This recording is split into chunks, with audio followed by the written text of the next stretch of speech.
unforgettable. Grace holds her newborn son in the county hospital room, exhaustion weighing heavy on her shoulders like a blanket she can't shake off. The antiseptic smell mingles with something else, the scent of her father's leather jacket, as Frank steps through the doorway. His weathered face tight with questions that have been building for months. "Honey," he says, his voice carrying 40 years of construction site authority, "was the $4,000 I sent every month not enough?" The words hit the sterile air like a dropped hammer. Grace blinks, confusion clouding her tired eyes. "What money, Dad? We've been scraping by on Eric's paycheck." Frank's jaw tightens. His hands shake slightly as he pulls out bank transfer confirmations, each page crackling in the sudden quiet. $4,000. Every month. For 3 years. Eric appears in the doorway behind Frank, his face draining of color faster than water down a broken drain. Donna follows, her mouth opening and closing without sound. Grace looks from her father's documentation to her husband's frozen expression, and something inside her chest begins to crack like ice under pressure. "I never saw a single dollar," she whispers. The baby starts to cry, as if he knows that everything his mother believed about love and family just shattered in a county hospital room where truth finally found its voice. They had no idea the earthquake was just beginning. If you're hearing this story, tell me in the comments. Where in the world are you listening from? Before we begin today's story, please don't forget to subscribe and hit the like button. Now let's get started. #1. Grace Miller awakens not to the gentle morning light she once knew in her own bedroom, but to the cold institutional glare of fluorescent tubes that hum with the persistent frequency of lives being managed rather than lived. The smell reaches her before consciousness fully returns, that particular cocktail of disinfectant, floor wax, and something indefinably human that hospitals carry like a signature perfume.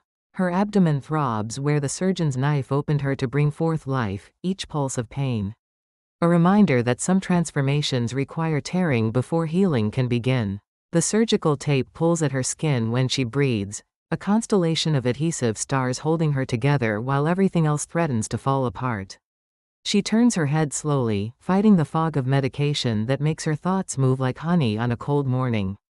Beside her bed sits a plastic bassinet, institutional clear like everything else in this place, and inside sleeps her son.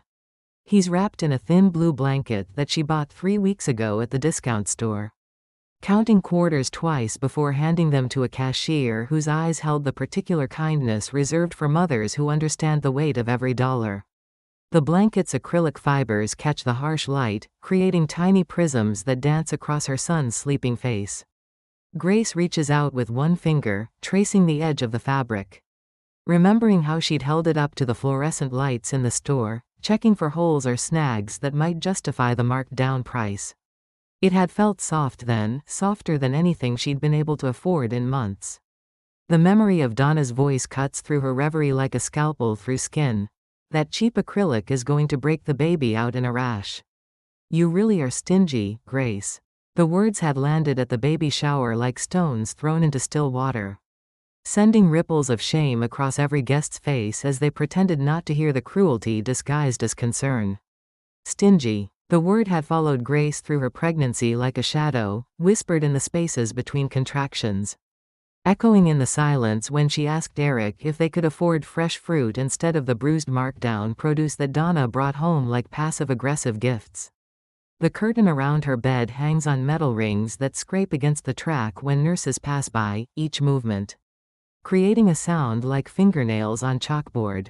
Through the thin fabric, she can hear another woman crying, not the tears of joy that accompany new life, but the deeper sobs of someone wrestling with insurance forms and unpaid bills. Grace closes her eyes and lets herself remember the conversation that brought her to this county hospital ward instead of the birthing suite, with wooden floors and soft lighting that she'd seen in the brochure. Eric had been scrolling through his phone when she'd mentioned the private maternity center, his thumb moving across the screen in that particular rhythm that meant he wasn't really listening. "Insurance won't cover a private room, babe," he'd said without looking up. "We barely keep up with the mortgage as it is. You know how tight things have been." The phrase, "tight things," had become Eric's go-to explanation for why they couldn't afford prenatal yoga. Why Grace's maternity clothes came from thrift stores, why she worked freelance design jobs until 2 in the morning just to pay for groceries. She'd believed him because believing felt easier than questioning, because good wives supported their husbands' financial decisions. Even when those decisions meant eating ramen noodles while pregnant. Now, in the harsh fluorescent reality of the county maternity ward, Grace understands that some kinds of believing are just elaborate forms of blindness. The door to her room creaks open with the particular groan of hinges that haven't seen oil in years. A tall figure fills the doorway, backlit by the corridor's even harsher lighting until he looks more like a memory than a man. Frank Dalton steps into the room, and suddenly Grace can smell motor oil and coffee. The particular cologne of construction sites and early mornings that has clung to her father for as long as she can remember. He carries a supermarket bouquet in one weathered hand, daisies and baby's breath wrapped in cellophane that crackles when he moves, and a manila folder thick enough to choke a horse. His silver hair is combed back with water from a public restroom sink, and his shoulders still carry the breadth of a man who spent 40 years lifting and carrying and building things that last. Grace blinks hard, wondering if the pain medication is making her hallucinate. She and Frank haven't spoken much since she married Eric 2 years ago, since she chose what Donna called simple living over materialistic expectations. Their relationship had become Christmas cards and birthday phone calls. The polite distance that families maintain when someone's choices create discomfort all around. But here he stands, setting the bouquet on the rolling tray table with the careful precision of hands that once operated cranes and power tools. His jaw tightens as he takes in the shared room. The flimsy curtain that provides the illusion of privacy, the way the paint peels around the fluorescent light fixture like old skin. Frank's eyes move from the bassinet to the cheap blanket, and Grace watches something harden in his weathered face. Not anger exactly, but the particular kind of disappointment that comes when a man realizes he's been played for a fool by people he trusted with what mattered most. From his jacket pocket, he pulls out a folded stack of papers, bank transfer confirmations marked with his shaky blue ink. The documents look official and damning in the institutional light, each page a testament to promises made and trust betrayed. "Honey," Frank says, and his voice carries the careful weight of a man trying not to let his emotions collapse into rage. "Has the money I've been sending not been enough?" The question hangs in the recycled air between them like smoke. Grace stares at her father, her brain still thick with anesthesia and exhaustion. And the particular fog that comes with giving birth in a place that smells like disinfectant instead of home. "What money, Dad?" The words come out as a laugh that sounds hollow even to her own ears. The kind of laughter that happens when reality shifts so fundamentally that humor becomes the only defense against madness. "We've been scraping by on Eric's paycheck and my little freelance work. You know how it is." Outside their room, a nurse pushes a cart past their door. Its wheels squeaking in that particular rhythm that speaks of budget constraints and deferred maintenance. Someone's television down the hall blares a daytime talk show where people argue about paternity tests and borrowed money. The kind of drama that Grace always thought happened to other people. Frank's face drains of color, and his fingers crumple the transfer confirmations like he's trying to squeeze truth from paper. The sound of crumpling documents fills the small space between them, sharp as breaking glass. "What do you mean, what money?" His voice rises just enough to carry the weight of 3 years' worth of sacrifice and trust betrayed. The room seems to tilt around Grace like a carnival ride she never asked to board. Through the window, she can see the Arizona sun beating down on a parking lot full of cars. She can't afford, heat waves rising from asphalt like visible disappointment. Frank's hands shake as he smooths out one of the crumpled papers, his calloused fingers tracing the line items that tell a story Grace has never heard. "I've wired $4,000 on the first of every month for 3 years, he says, his voice dropping to barely above a whisper. "To help with the mortgage, the baby, your future. I sent it to Eric's account because he said it would be simpler for taxes." The numbers hang in the air like accusations. $4,000. Every month. For 3 years. Grace's mind performs calculations that make her stomach clench around the surgical staples holding her together. $144,000 that should have bought security, should have paid for birthing suites and organic groceries. and prenatal vitamins that didn't come from the discount rack. Instead, she's lying in a county hospital bed with a surgical incision and a cheap blanket. Watching her father's face crumble as he realizes that his money disappeared into someone else's lifestyle while his daughter qualified for emergency Medicaid. Grace thinks of the prenatal vitamins she rationed, taking one every other day to make the bottle last longer. She remembers the nights she worked logo design jobs until her back cramped, telling herself that the extra money was helping their family when apparently their family was receiving more help than she ever knew existed. The cheap blanket suddenly feels different under her fingertips. Not like evidence of her careful budgeting, but like a prop in someone else's elaborate performance. The acrylic fibers that had seemed soft in the store's fluorescent light now feel rough as accusations, each thread a reminder of questions she never thought to ask. The part of Grace that has always defended Eric, that has made excuses for every financial disappointment and explained away every luxury that seemed to appear without explanation, goes quiet. The silence isn't peaceful, it's the particular quiet that comes before earthquakes, when animals flee and birds stop singing because they sense something fundamental shifting beneath their feet. Frank sits heavily in the visitor chair, the springs protesting his weight with a sound like old bones settling. The transfer confirmations lie scattered across the rolling table between them, each page a testament to good intentions and misplaced trust. "Honey," he says again, and his voice cracks like old leather left too long in the sun. "Where did my money go?" Grace doesn't answer because she can't. The fluorescent light above them continues its relentless humming, bouncing off chrome bed rails and making everything too bright, too exposed, too real. Her son sleeps on, wrapped in his discount store blanket, oblivious to the adult world of financial betrayal and family loyalty that's unraveling like a cheap sweater around his bassinet. Outside the window, the Arizona desert stretches toward mountains that have witnessed countless human dramas. Their ancient peaks indifferent to the particular crisis playing out in room 237 of the county maternity ward. The afternoon sun casts long shadows across the parking lot, where a black Mercedes sits next to rusted pickup trucks, its chrome gleaming like evidence of prosperity that someone forgot to explain.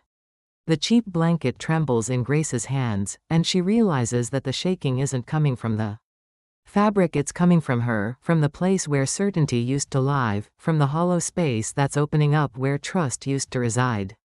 For 3 years, she's been the frugal daughter-in-law, the careful young mother, the woman who understood that sacrifices had to be made for the good of the family. Now she wonders if she's been the sacrifice all along. Hash potato 2. The next afternoon arrives with the mechanical precision of institutional schedules, medications at 8, breakfast at 9, discharge planning at 2 o'clock sharp. A nurse with tired eyes and comfortable shoes wheels in a clipboard thick enough to choke a bureaucrat, followed by a billing coordinator whose iPad glows with the cold blue light of financial reality. Grace shifts in her hospital bed, the surgical tape pulling at her incision like tiny claws as she struggles to sit upright. The movement sends lightning through her abdomen, a reminder that healing requires time that hospital schedules rarely accommodate. Through her window, she can see heat waves rising from the parking lot asphalt, making the cars shimmer like mirages in the desert air. "We need to review your Medicaid coverage," the nurse explains, her voice carrying the particular weariness of someone who has delivered bad financial news to too many new mothers. She settles the clipboard on Grace's rolling table with the careful precision of someone handling evidence in a crime she didn't commit. "Most of your delivery costs were covered, but there are some items we need to discuss." The words, Medicaid coverage, land on Grace's chest like ice cubes. She remembers the humiliation of filling out those forms online, typing her family's pathetic income into tiny digital boxes while her fingers shook with shame. Each question had felt like a small death: monthly earnings, household assets, emergency savings that didn't exist. She'd uploaded bank statements that showed grocery store purchases for $37 and gas station transactions for exactly $20. The mathematical poetry of poverty spelled out in decimal points. Frank reads over her shoulder as the coordinator explains the explanation of benefits, her voice adopting the sing-song cadence that medical personnel use when delivering information they know will wound. His weathered fingers trace the lines of text that describe his daughter as financially vulnerable and qualifying for emergency Medicaid. Due to household income below federal poverty guidelines, the coordinator leaves them with copies of forms that smell like fresh toner and institutional competence. Frank spreads the explanation of benefits flat on the rolling table beside his crumpled transfer confirmations, creating a paper landscape of contradictions that makes Grace's surgical incision throb in sympathy. The contrast between the documents creates a cognitive dissonance so sharp it has its own sound, the whistle of a world that doesn't make sense anymore. Low income? Frank repeats, his voice hollow as a cave where echoes go to die. He smooths the paper with fingers that built houses and poured concrete and never once asked for money he didn't earn. Grace, you and Eric have a house with granite countertops, 2 cars that look newer than anything in my driveway, and I've sent close to $144,000 over 3 years. The number hangs between them like smoke from a fire nobody started but everyone can smell. Grace stares at the form that labels her poor while her father calculates exactly how much he sacrificed from his Social Security and Medicare fixed income money intended for prescription medications and emergency repairs and the small luxuries that make old age bearable. Maybe it's a mistake, she tells herself with the desperate optimism of someone watching their world dissolve. Eric handles all the major financial decisions because that's what modern marriages look like, division of labor that somehow always leaves her handling the coupons while he manages the important stuff. Maybe Medicaid made a calculation error, maybe the income reporting got mixed up with another family's information. Maybe there's a reasonable explanation that doesn't involve the people she loves lying to her face for 3 years. But the doubt that began yesterday in this same room grows heavier in her chest, dense as the Arizona heat that presses against the hospital windows. It settles in the space between her ribs like sediment in still water, accumulating weight with every breath. The next morning brings Eric and Donna like a thunderstorm that announces itself with distant rumbling before unleashing chaos. They sweep into the room carrying shopping bags from department stores Grace recognizes from mall directories, but has never actually entered, the kind of places where sales associates follow you around and price tags don't have numbers you can pronounce without choking. Donna talks loud enough for the entire maternity ward to hear, as if volume alone can prove that everything remains normal and fine and exactly as it should be. Her voice carries the particular authority of someone who has never questioned whether she deserves the life she's living. "Oh, sweetie, look at you," Donna shrieks, descending on Grace like a perfumed hurricane. She kisses Grace's forehead with lips that taste like expensive lipstick and shallow affection, her hands fluttering around the blankets without actually touching anything that might require genuine care. And the baby, oh my goodness, he's perfect, absolutely perfect. She barely acknowledges Frank beyond a smile so tight it could crack glass. "Oh, Mr. Dalton, you're still here." The words carry the particular dismissiveness reserved for people whose presence complicates narratives that work better in their absence. Donna's new gold bracelet catches the harsh fluorescent light as she reaches for the baby, the metal creating small lightning bolts that dance across the hospital walls. Grace watches the bracelet flash and remembers Eric mentioning something about Donna treating herself after months of helping out with the household expenses. The memory has new weight now, new implications that make Grace's stomach clench around the surgical staples holding her together. Frank notices the bracelet too. His eyes track its movement with the particular attention he once paid to safety violations on construction.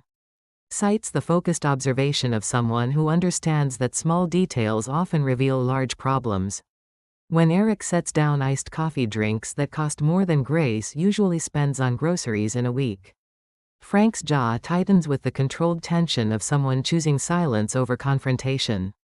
The coffee cups leave wet rings on the rolling table, perfect circles that bisect the Medicaid forms and transfer confirmations. Like some kind of abstract art installation about family betrayal. Steam rises from the drinks, carrying the smell of caramel and vanilla and the particular luxury of beverages purchased without checking the price first. "Eric," Frank says, his voice carrying the calm weight of a man who has supervised work crews through labor disputes and budget crises. The single word lands in the room like a tool dropped from a height, creating the kind of silence that makes everyone suddenly aware of their own breathing. Eric's laugh comes too quickly, accompanied by the nervous gesture of rubbing the back of his neck. That Grace has learned to recognize as his tell for discomfort.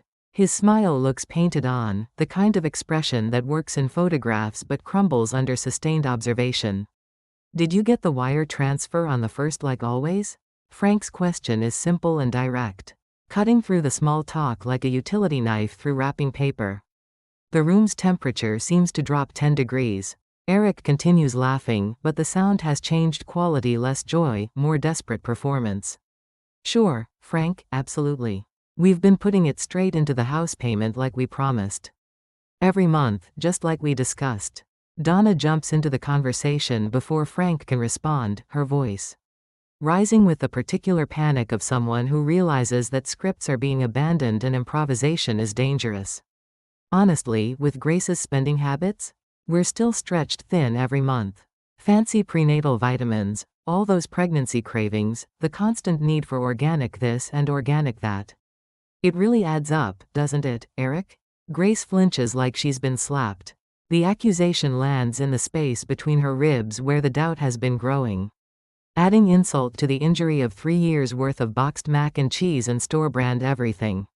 The most expensive thing she bought during her entire pregnancy was that blue blanket.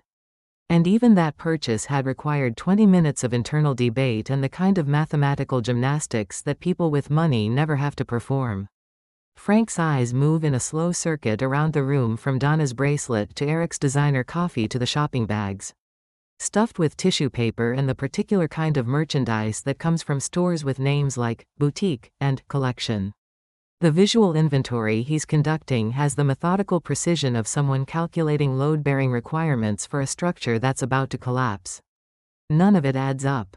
Not the luxury items, not the casual spending, not the story. They've been telling about financial strain and tight budgets and the need for Grace to ration prenatal vitamins like they're diamonds instead of basic health care. The mathematics of their narrative has holes large enough to drive a Mercedes through, and Frank has spent enough time in construction to recognize structural problems when he sees them.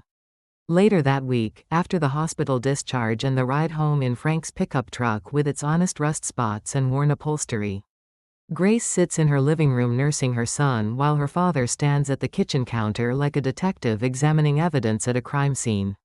Sunlight streams through windows onto surfaces that look different to her now, not like the components of a home she helped build, but like stage props in someone else's performance. The granite countertops that Eric claimed came with the house now gleam with the particular sheen of expensive renovations. The stainless steel appliances that were supposedly a good deal from someone who knew someone catch the light like accusations.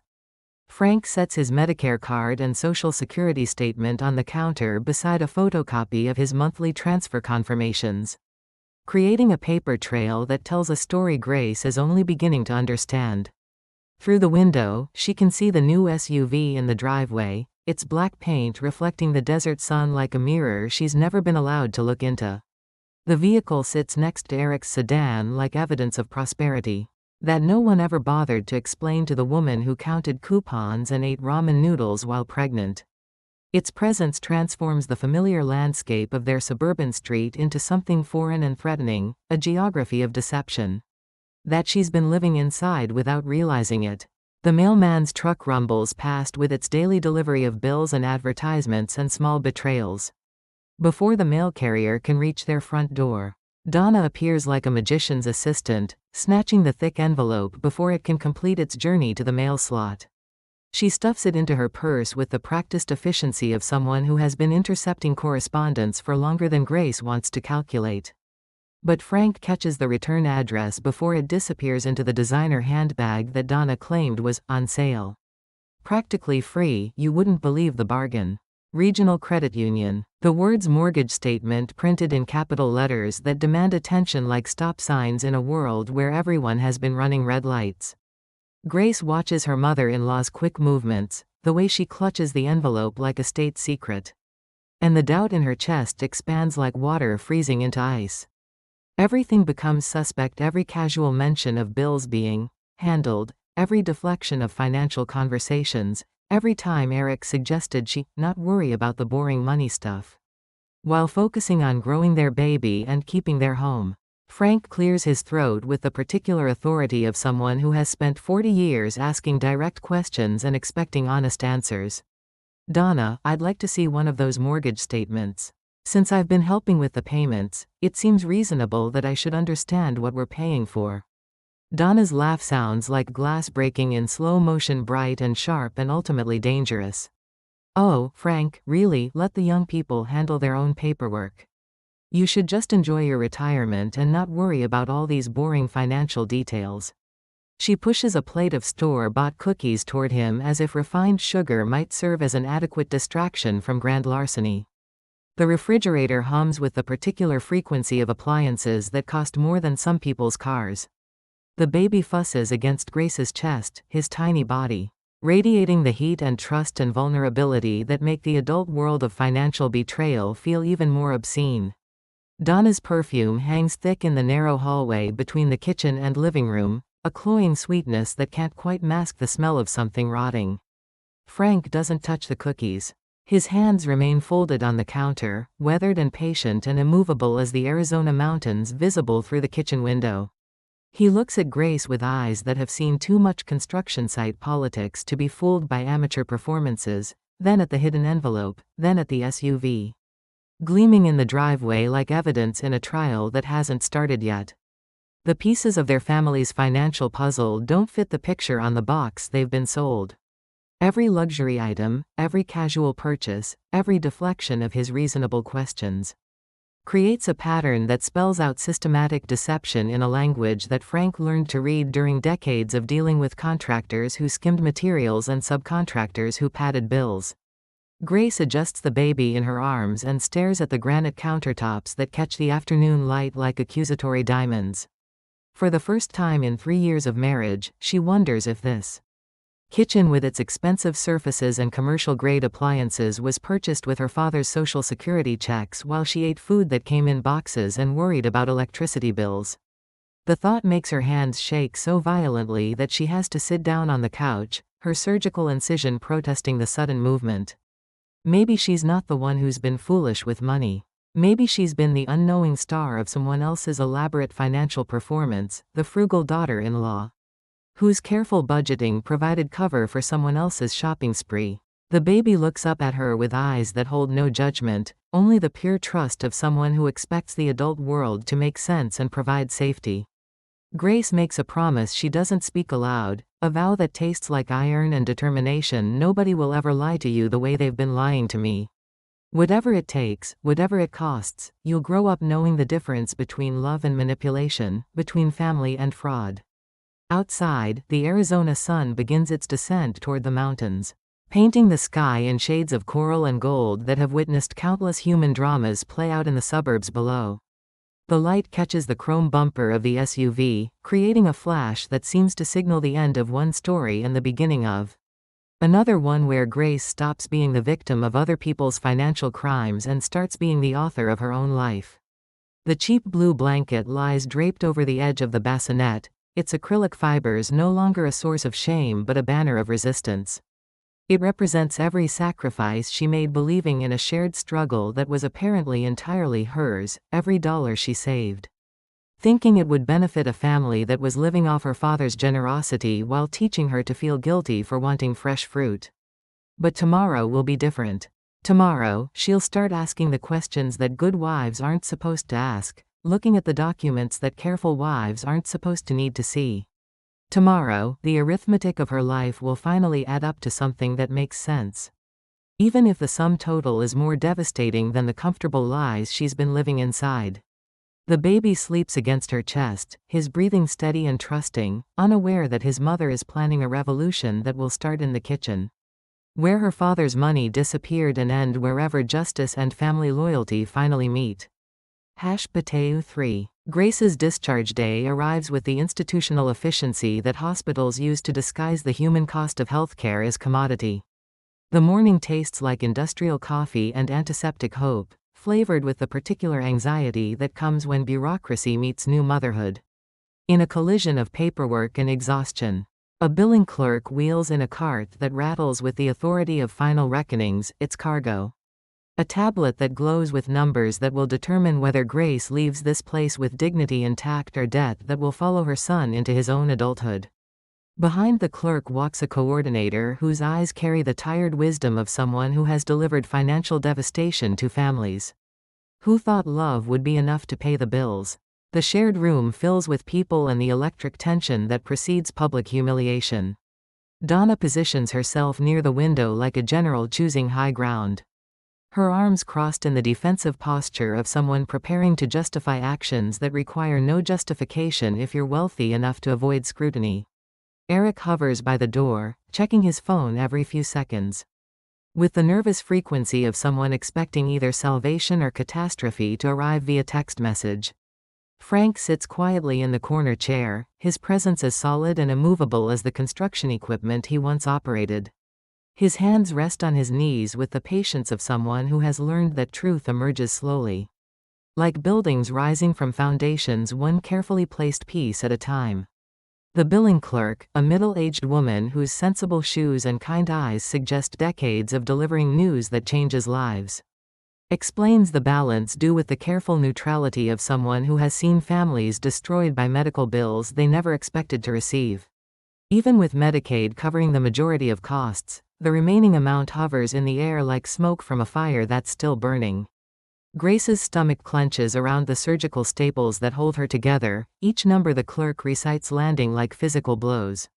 The arithmetic of survival has never been so starkly presented: her son's birth reduced to line items and copayments, her body's trauma translated into billable hours and pharmaceutical expenses. No problem, Eric announces with a flourish that belongs on a stage rather than in a hospital room. He pulls out a black credit card that catches the fluorescent light like a promise of easy solutions. Put it all on this. The card emerges from his wallet with theatrical confidence, its sleek surface reflecting the overhead lights as if it contains its own source of power. Grace watches her husband perform casual wealth with the practiced ease of someone who has never counted change at a grocery store, or rationed prescription medications to make them last through the month.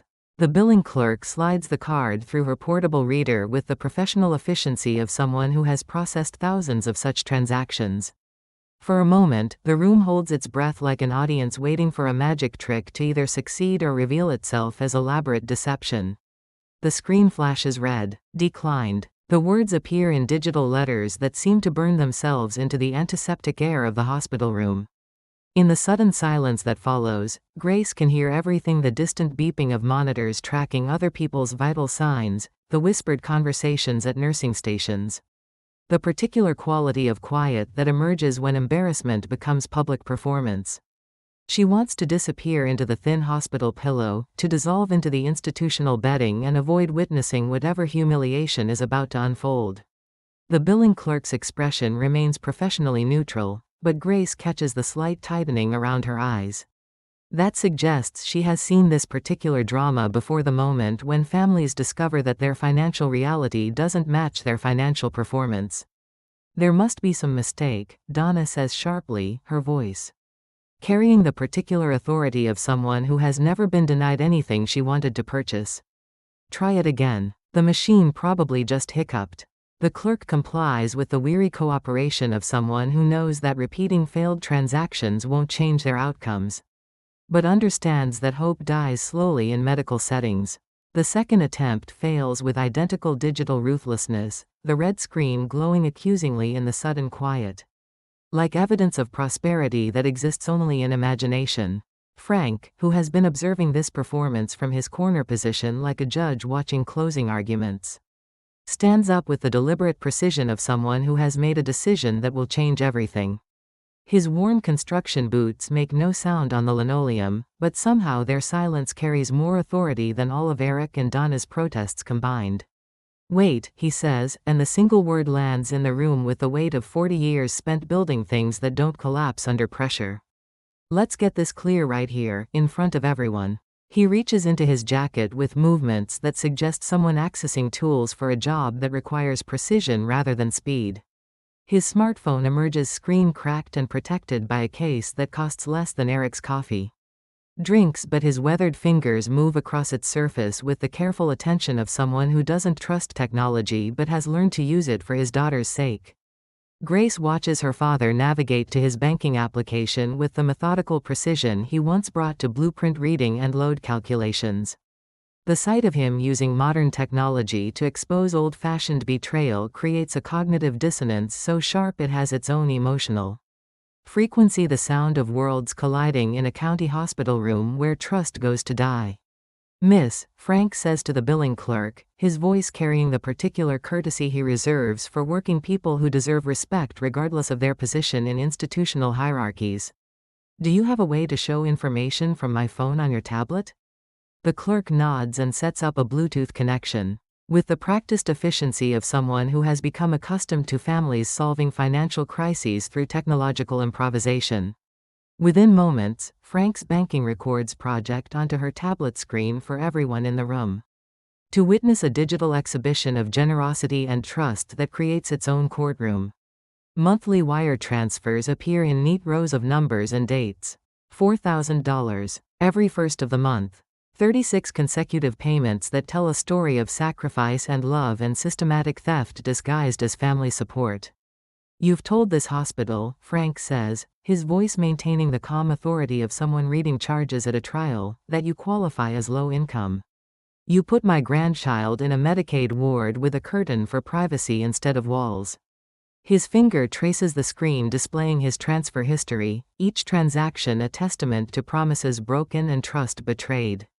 "Yet 3 years of my retirement money paid for something," he continues, scrolling through the digital evidence of his generosity. "It sure wasn't this room." The transfers create a visual narrative that speaks louder than any accusations, a mathematical poem about old men sending their fixed incomes to children who lie about receiving them, about grandfathers who eat generic cereal so their grandchildren can have better lives, about trust that becomes theft when love turns into performance. Donna's face twists with the particular panic of someone watching carefully constructed narratives collapse in real time. "Frank, really, this is not the place," she begins, but he cuts her off with a look that has silenced unruly construction crews and stubborn contractors who thought they could cut corners on safety regulations. "Where else should we discuss it?" His voice remains level, but Grace can hear the controlled rage simmering beneath his professional calm. "Here, where my grandson was born while you drove a car that costs more than most people earn in a year?" Eric stammers about unexpected expenses and economic uncertainty and the general financial pressures that plague modern families. His words tumble out like tools scattered from a dropped toolbox, useless noise that can't build anything resembling truth or accountability. Frank continues scrolling through his transaction history, reading the digital receipts of Eric's spending spree out loud like evidence at a grand jury proceeding. Steakhouse charge, $380. Resort weekend package, $1,100. Mercedes dealership down payment, $12,000. Each line item hits the room like a physical blow, creating its own atmosphere of shocked silence. The billing clerk pretends to organize papers that don't need organizing. The nurse adjusts equipment that requires no adjustment.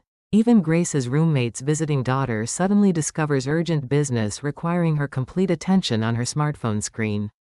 Grace's heart pounds so violently that she can feel it in her surgical incision, each beat sending lightning through the staples holding her abdomen together.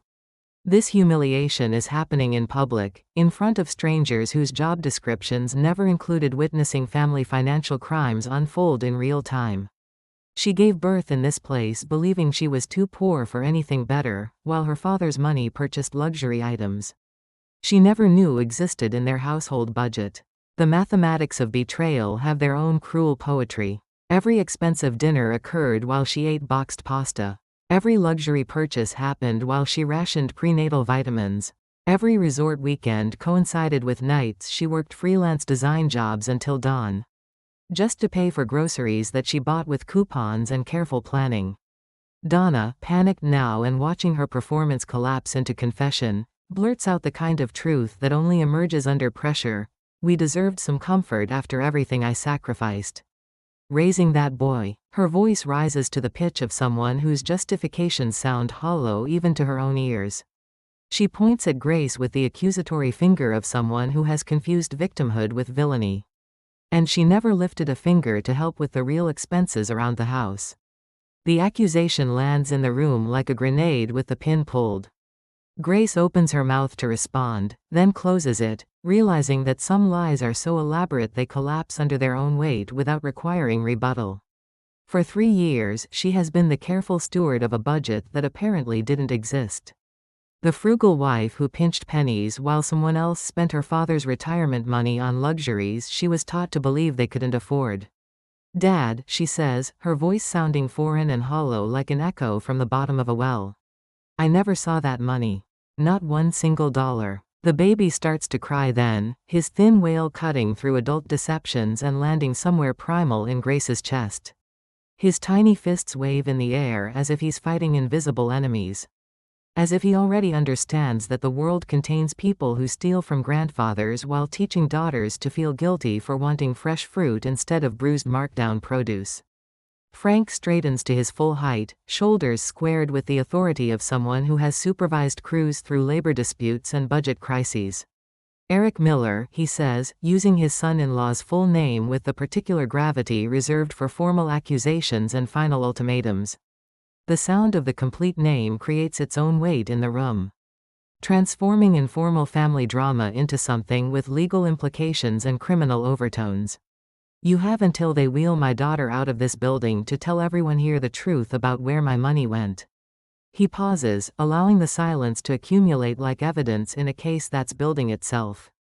After that, this stops being a family conversation and starts being a matter for the Elder Abuse Unit and the District Attorney's Office. The words, elder abuse, hang in the recycled hospital air like smoke from a fire that's about to consume everything in its path. Suddenly the room contains not just family members arguing about money, but potential criminals and their victims. Evidence and witnesses, testimony that could result in prosecutions and prison sentences.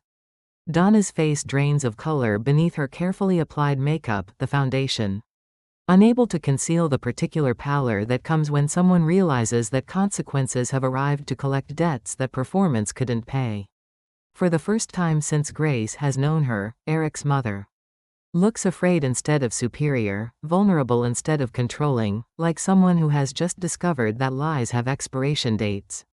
Eric's phone buzzes in his hand, but he stares at the screen without seeing, his mouth opening and closing like someone trying to speak underwater.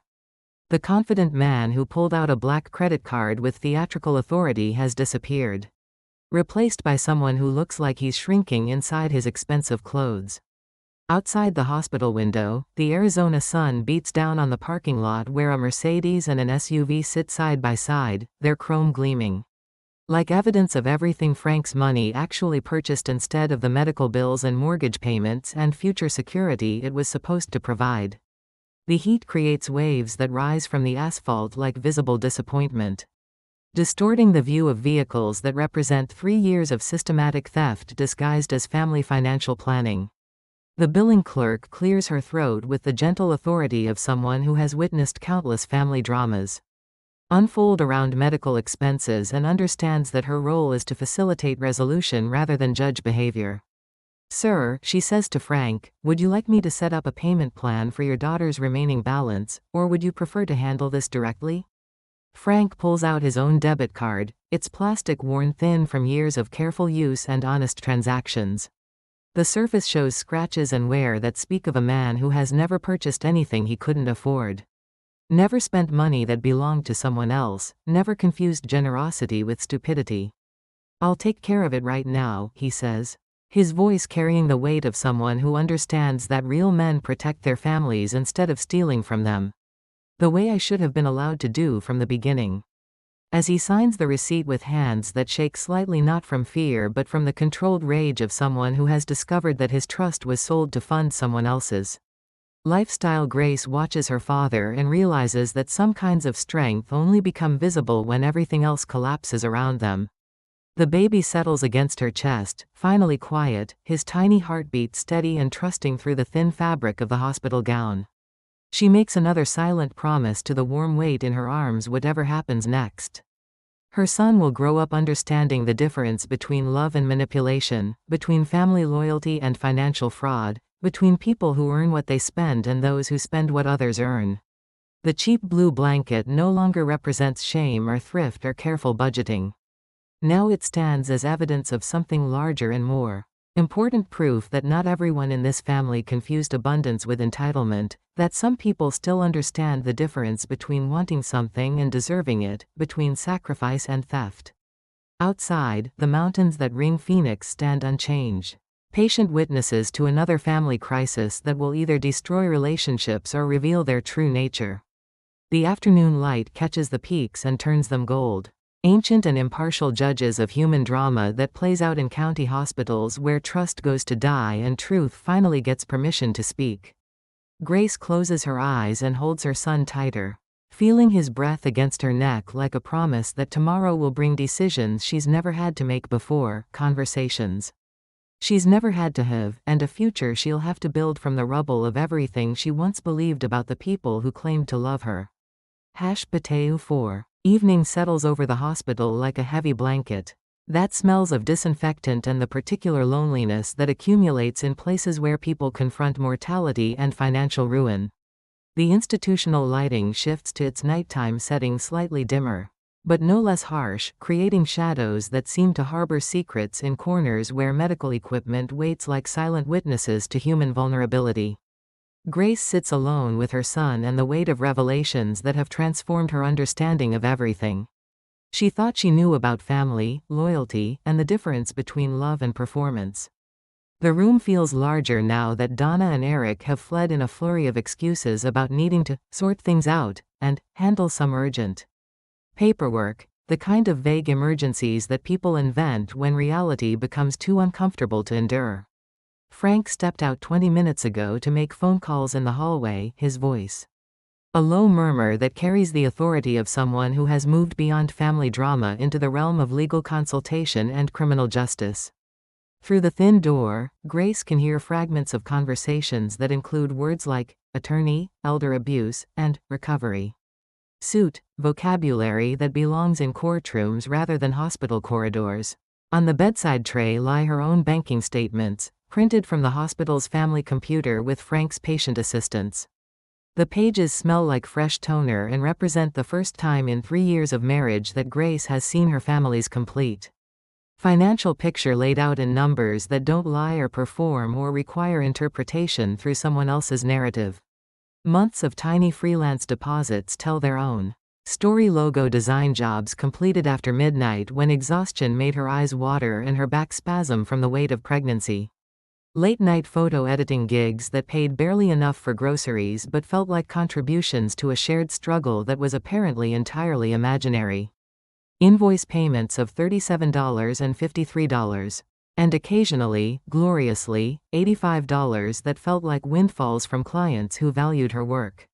She scrolls through her phone's banking app, her thumb still bruised from the IV needle that delivered pain medication and false hope in equal measures.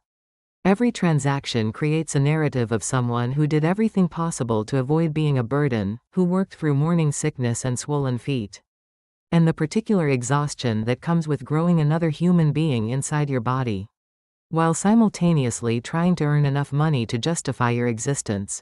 Grocery store debits, all under $40. Gas station purchases calculated to the penny based on how many miles she needed to travel before the next paycheck arrived. Pharmacy charges for generic prenatal vitamins that cost $12 and made her stomach hurt but were better than no vitamins at all. A single splurge purchase of $36 for maternity jeans from a thrift store because her regular clothes had become instruments of torture. No mysterious deposits. No unexplained transfers. No sign of her father's monthly gifts beyond the absence of the financial stress that should have existed in a household with their supposed income level. Just Grace, working and sacrificing and believing she was part of a family pulling together through temporarily difficult circumstances. The cheap blue blanket sits folded on the windowsill, catching the last light from the parking lot security lamps. In the institutional fluorescence of the hospital room, it looks different again, not like evidence of careful budgeting. or even like a prop in someone else's performance, but like a flag of resistance planted by someone who refused to accept that love should require apologies for wanting basic comfort. She remembers standing in the discount store, holding that blanket up to the harsh lighting to check for flaws that might justify its marked-down price. She'd run her fingers across every inch of acrylic fiber, looking for snags or tears or discoloration that would explain why it cost $8 instead of $15. Finding none, she'd carried it to the checkout, with the particular guilt that poverty teaches, the conviction that wanting something soft for your baby makes you selfish and materialistic. Now she understands that while she performed careful poverty, someone else was living casual wealth. While she counted quarters and rationed vitamins, Eric and Donna were eating steakhouse dinners and planning resort weekends funded by her father's retirement money. The mathematical poetry of their deception has its own cruel beauty. Every sacrifice she made created cover for someone else's luxury. Every penny she saved enabled someone else's spending spree. "I'm sorry, baby," she whispers to her sleeping son, her voice carrying into the antiseptic air like a prayer or confession. "I should have seen what was happening. I should have asked better questions." Outside in the hallway, a code blue is called for another floor. Urgent footsteps echo through corridors where life and death dramas unfold with the regularity of television programming, reminding Grace that her crisis exists within a larger context of human suffering and institutional efficiency. The sound makes her feel simultaneously smaller, as if her problems don't merit attention when people are literally fighting for their lives, and larger, as if her personal earthquake is part of tectonic shifts that affect everyone touched by systems designed to help families, while sometimes enabling those who would exploit them. Frank returns carrying a yellow legal pad that has become the command center for a counterattack against systematic theft. The pages contain his block handwriting in blue ink, numbers and names, and the building blocks of a case that will either restore justice or demonstrate that family loyalty can survive anything, even criminal behavior disguised as economic hardship. He sits in the visitor chair with a groan that acknowledges his 68 years and the particular weariness that comes when trust dies violently. The legal pad comes to rest on Grace's bedside table. Like evidence in a trial that's already begun, its yellow surface bright against the institutional beige of hospital equipment. "I talked to my attorney," Frank says, and the word attorney lands in the room. With the weight of decisions that can't be undone and consequences that extend beyond family dinners and holiday gatherings. "Tom Brennan. He handled my workman's comp case when I hurt my back in '92, and he's been dealing with elder abuse situations for the past 15 years. Frank rubs his temples with fingers that built houses and poured concrete, and never once imagined they'd be used to document financial crimes committed by people he considered family. The gesture reveals exhaustion that goes deeper than physical fatigue, the bone-deep weariness of someone who has discovered that the world contains more cruelty than he'd previously understood. Tom says what they've done meets the legal definition of elder financial exploitation under Arizona state law. Frank continues, his voice carrying the particular gravity that comes when family problems become criminal matters. "Especially because they were systematically misusing my Social Security and pension funds while actively concealing the transfers from you." Grace stares at the legal pad where her father has begun organizing 3 years of systematic deception into categories that courts can understand and prosecutors can pursue. Vehicle identification numbers, property records, mortgage information, and the digital paper trail that connects Frank's monthly generosity to luxury purchases that Grace never knew existed in their household economy. The numbers swim together until she has to blink hard to maintain focus. $144,000. The figure represents more money than Grace has ever imagined having access to, enough to transform lives and provide security and fund dreams that she learned to abandon because wanting them made her selfish. Instead, it disappeared into granite countertops and resort weekends while she worked until dawn to afford groceries. "Dad, I let them handle everything," Grace says, her voice carrying the particular shame of someone who realizes that trust can become complicity when maintained beyond reason. "I thought that was what good wives did. I thought supporting your husband meant not questioning his financial decisions." The confession emerges like something physical being extracted from her chest, painful and necessary and surprisingly relieving. For 3 years, she has performed the role of supportive spouse. Agreeing to arrangements she didn't understand and accepting explanations that didn't quite explain anything. The script she'd been following called for gratitude and cooperation and the particular kind of blindness that families sometimes mistake for loyalty. Frank leans forward, his elbows resting on his knees in the posture of someone delivering important information that requires complete attention. You trusted them, he says, and the distinction carries weight that Grace is only beginning to understand. There's a difference between trusting family and being foolish. One is normal human behavior. The other is what people do when they've been systematically lied to by experts. The words land like absolution for crimes she didn't commit. For months, Grace has carried the weight of feeling somehow responsible for their financial struggles. If she'd been more careful with money, if she'd worked harder, if she'd asked for less and accepted more, maybe their family wouldn't have faced the economic pressures that Eric cited whenever she wanted something beyond absolute necessity. Now she understands that the pressure was performance, the struggle was theater, and her role was to provide moral cover for financial crimes by accepting poverty. While other people spent her father's money on luxury items she was taught to believe they couldn't afford. I can pursue this legally, Frank continues, his voice steady with the authority of someone who has made a decision based on facts rather than emotions. Elder abuse unit, civil recovery suit, criminal charges if the evidence supports them. Tom says the documentation is comprehensive enough to file tomorrow if we decide that's the right path. He pauses, allowing the weight of legal consequences to settle in the hospital room like dust after an explosion. But none of that matters if you want to stay married to Eric. Family court won't force a divorce, and criminal prosecution becomes more complicated when the victim's daughter wants to reconcile with the perpetrators. The choice hangs between them like a bridge that Grace will either cross or burn, with no middle ground available for people who want to avoid making difficult decisions. Stay married and accept that her husband and mother-in-law are thieves who spent 3 years stealing from her father while teaching her to feel guilty for wanting prenatal vitamins. Or admit that her marriage was built on lies and her family-in-law consists of criminals who used her pregnancy as cover for elder abuse. Grace looks at her sleeping son, his tiny fists curled against his chest in the universal gesture of babies who trust that adults will protect them from dangers they can't yet understand. His breathing creates the only honest sound in a room filled with the detritus of adult deception, bank statements and legal pads, and the emotional wreckage of relationships built on systematic lies. She hears Donna's voice calling her stingy, Eric telling her not to worry about boring money stuff, and her own voice agreeing to arrangements that made her feel like a burden rather than a partner. The script she'd been following called for gratitude and submission and the particular kind of self-erasure that some women mistake for love. In the harsh institutional light of the hospital room, those words feel like chains she helped forge around her own life and her son's future. What kind of love requires constant apologies? What kind of family teaches mothers to ration prenatal vitamins while fathers spend retirement money on luxury cars? What kind of marriage begins with systematic theft disguised as financial planning?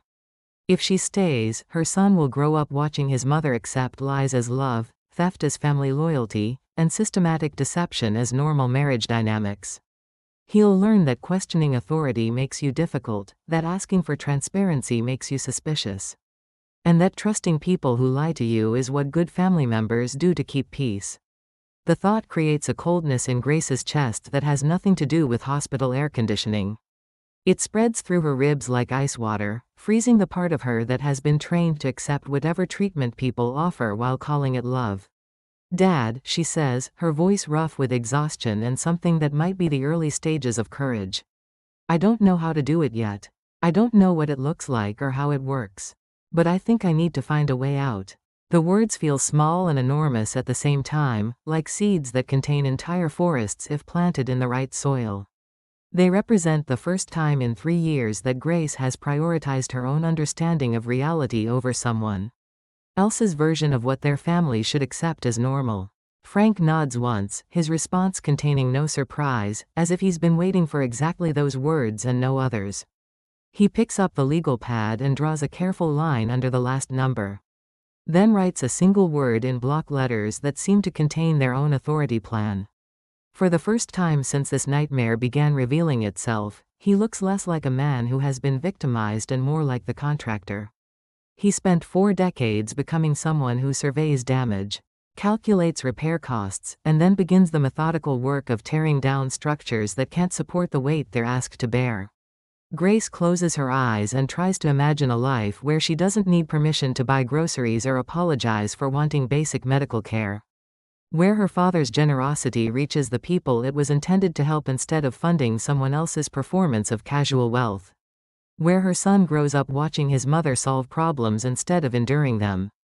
Build futures instead of accepting whatever script other people write for their family. The vision feels fragile and impossibly distant, like looking at mountains through heat waves that make everything shimmer with uncertainty. But it also feels more real than the last 3 years of her life. More honest than any conversation she's had with her husband about money, more sustainable than a marriage built on lies that require constant maintenance to prevent collapse.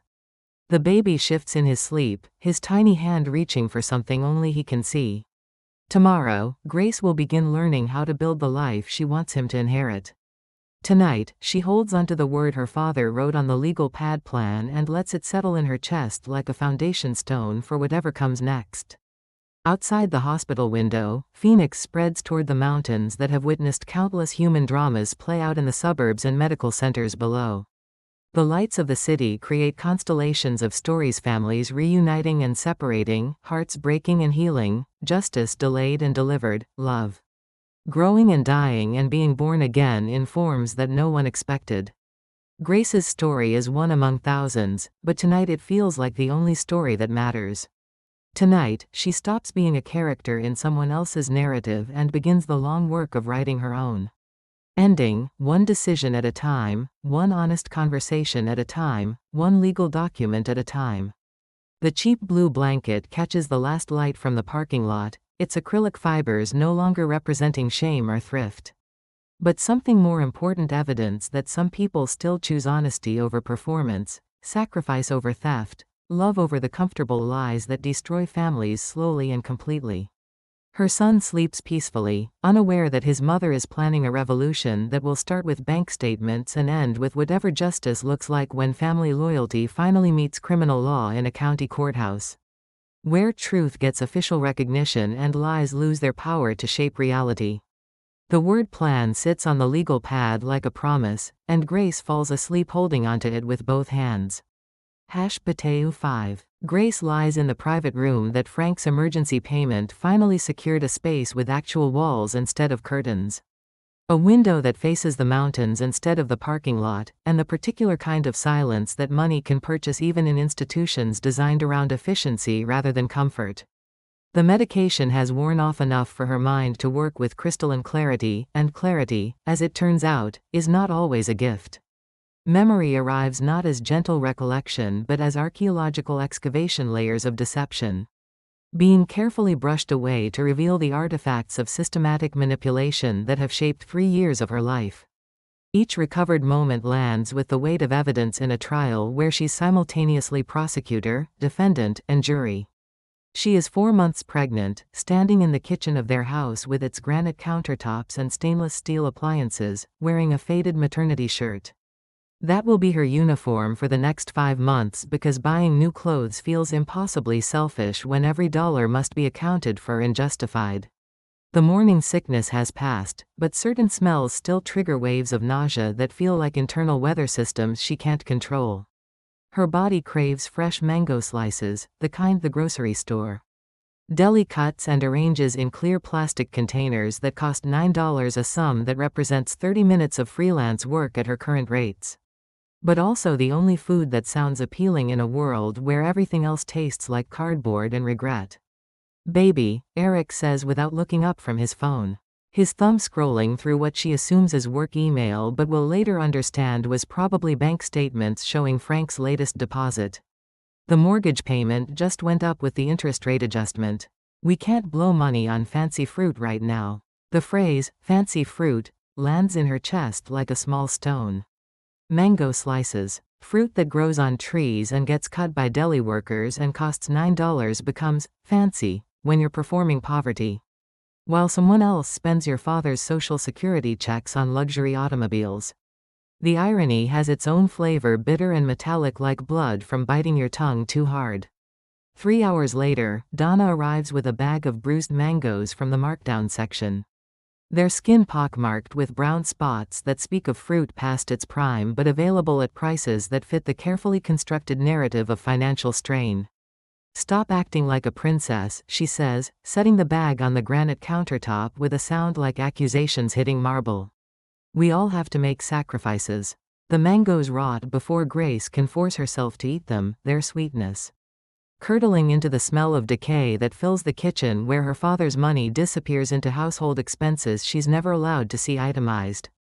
She throws them away after a week, each bruised piece landing in the garbage. Like evidence of her failure to properly appreciate the generosity of people who steal retirement funds while teaching their victims to feel grateful for produce that's already spoiling.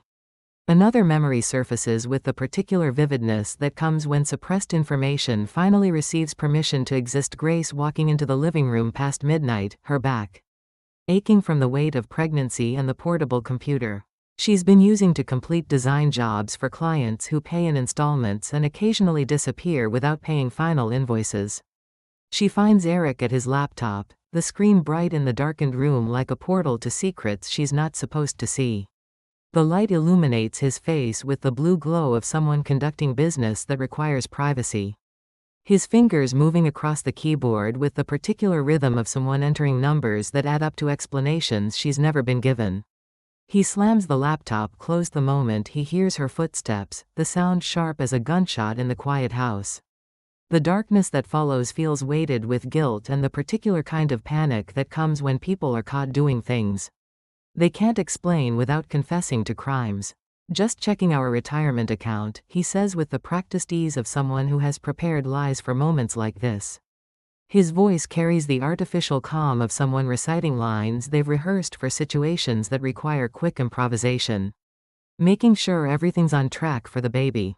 At the time, exhaustion and gratitude for the glass of tap water he hands her made questioning seem ungrateful and suspicious. Good wives trust their husbands with financial management. Smart women don't interrogate men who are obviously working late to provide family security. Pregnant women focus on growing healthy babies instead of demanding explanations for every closed laptop and every conversation that ends when they enter rooms. Now, in the harsh clarity of the hospital's private room, Grace recognizes the moment for what it actually was.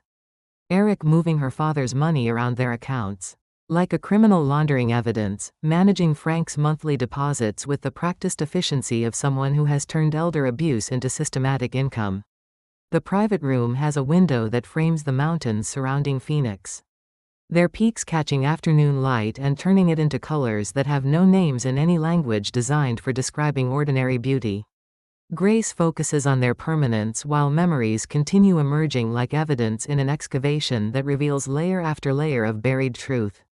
She remembers sitting at Donna's dining room table, the same table where Eric later spread mortgage documents to convince Frank to send money directly to their accounts, with a stack of insurance forms and a glossy brochure about birthing suites she'd picked up at her obstetrician's office during a visit where she'd asked careful questions about pain management and recovery times. The brochure displayed rooms that looked more like hotel suites than medical facilities. Wooden floors instead of linoleum, soft lighting instead of fluorescent assault, queen beds instead of narrow gurneys equipped with rails and mechanical adjustments. The photographs showed women holding their babies in environments that suggested birth as celebration, rather than medical emergency requiring institutional management. Donna had swept the brochure into the trash without examining its contents. Her gesture carrying the authority of someone making decisions based on budgets that Grace was never allowed to see or question. "That's for rich people who waste money on unnecessary luxury," she'd said, her voice carrying the particular superiority of someone who confuses theft with thrift. "Medicaid coverage and the county maternity ward were good enough for my sister when she had her 4 children."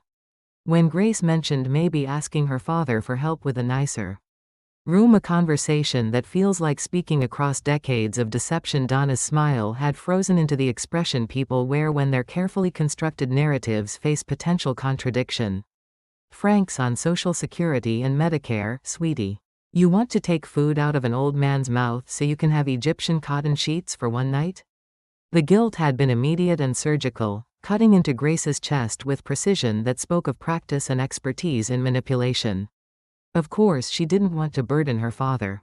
Of course asking for help made her selfish and materialistic. Of course good daughters protect their parents from requests that might strain fixed incomes designed to cover prescription medications and heating bills. And the small dignities that make old age bearable. Now, sitting in the private room that Frank paid for without hesitation, no guilt-inducing lectures about fixed incomes. No suggestions that wanting basic comfort made her spoiled. Grace understands the manipulation for what it was: systematic gaslighting. Designed to prevent her from accessing help that was already being provided and systematically stolen. The memory cuts deeper because it reveals the architecture of their deception. Convince Grace that asking for help would burden Frank while simultaneously stealing the help he was already providing. Make her feel guilty for wanting basic care while using her father's money to fund luxury purchases she never knew existed. Transform her into an accomplice in her own financial abuse by teaching her to police her own desires before anyone else had the chance to deny them. Another fragment of suppressed history emerges with painful clarity. Grace at her tiny desk at 2 in the morning. Working on a logo design for a local bakery whose owner promised payment within 30 days, but will eventually disappear without paying the final invoice. Her pill organizer sits beside the laptop like evidence of careful rationing. One prenatal vitamin left for the rest of the week from a bottle of generic supplements that her doctor said contained adequate nutrition for basic fetal development, but recommended upgrading to versions with higher iron content and omega-3 fatty acids. The cheap vitamins taste like metal and chalk, and taking them on an empty stomach makes her nauseous enough that she has to plan their consumption around freelance work schedules. But they cost $12 instead of $36, and $12 represents 4 hours of design work at current rates. Which means choosing expensive vitamins requires working until dawn on projects that may or may not result in actual payment. Eric walks past her desk, glances at the screen, displaying her work, and pauses with the particular attention he gives to situations that require careful management. You know, he says, his voice carrying the casual authority of someone offering wisdom rather than manipulation, if you just trusted me to handle the budget completely, you wouldn't need to do all this extra work. I could manage our finances and you could focus on staying healthy for the baby. The suggestion sounds reasonable, even carrying the kind of offer that husbands make when they want to protect their wives from stress during vulnerable times. She'd smiled and said she enjoyed feeling useful, that the design work helped her feel connected to professional identity beyond pregnancy and domesticity. She'd swallowed the metallic vitamin with lukewarm coffee and continued working until sunrise, believing that her small contributions helped their family weather temporary financial pressure. Now she understands that every hour she worked provided cover for systematic theft. While she rationed vitamins and stayed awake until dawn to earn $37, Eric was receiving $4,000 from Frank and spending it on luxury items she was taught to believe they couldn't afford. Her poverty was performance, their struggle was theater, her sacrifice enabled someone else's abundance. The pattern becomes visible like a photograph developing in chemicals that reveal what was always there, but previously invisible. Systematic efforts to isolate her from financial information, to make her feel guilty for asking questions about money, to convince her that wanting basic security made her selfish and unreasonable. How many times had Eric suggested she quit freelance work entirely and let him handle everything? How many times had he deflected her questions about household budgets with lectures about trust and partnership? How many times had she accepted his explanations because questioning them felt like admitting she didn't believe in their marriage?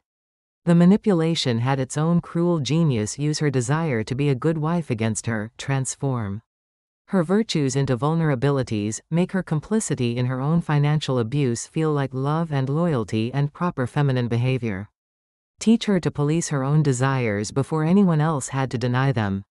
Make her feel grateful for markdown produce and generic vitamins while her father's retirement money funded steakhouse dinners and resort weekends.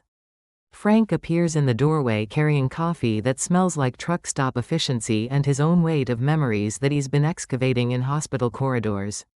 While Grace wrestled with revelation in her private room, his face shows the particular exhaustion that comes when people realize they've been systematically deceived by individuals they trusted with family security and emotional intimacy. While Grace has been recovering memories of manipulation, Frank has been remembering the day Eric first visited his small house.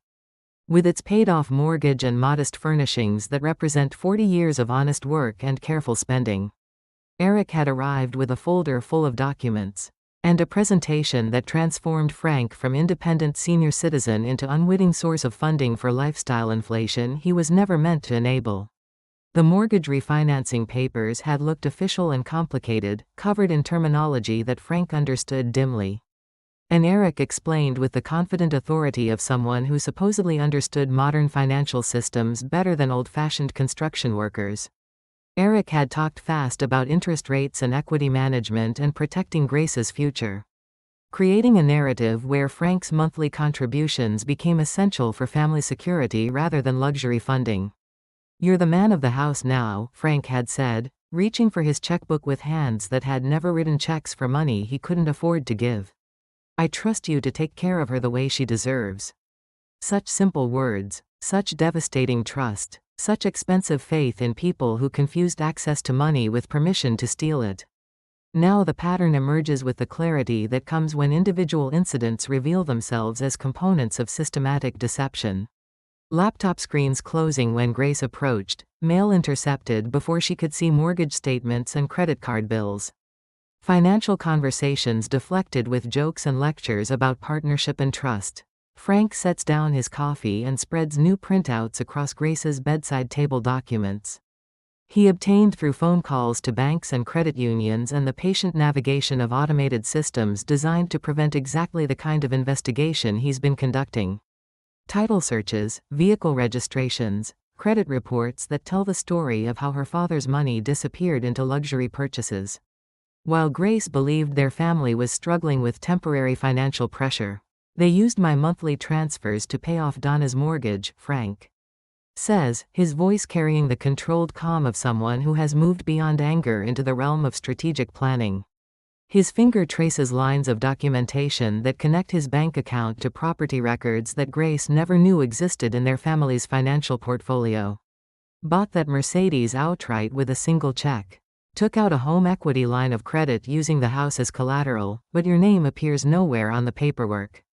Each revelation adds weight to the growing understanding that Grace has been living inside someone else's financial performance, playing the role of struggling young mother while other people used her father's money to fund lifestyle choices she was never allowed to make. The pattern snaps into perfect focus like a camera lens finally finding correct focus after months of blurred confusion. Every sacrifice she made created cover for someone else's abundance. Every penny she saved enabled someone else's spending spree. Every question she didn't ask allowed someone else's theft to continue undetected and unpunished.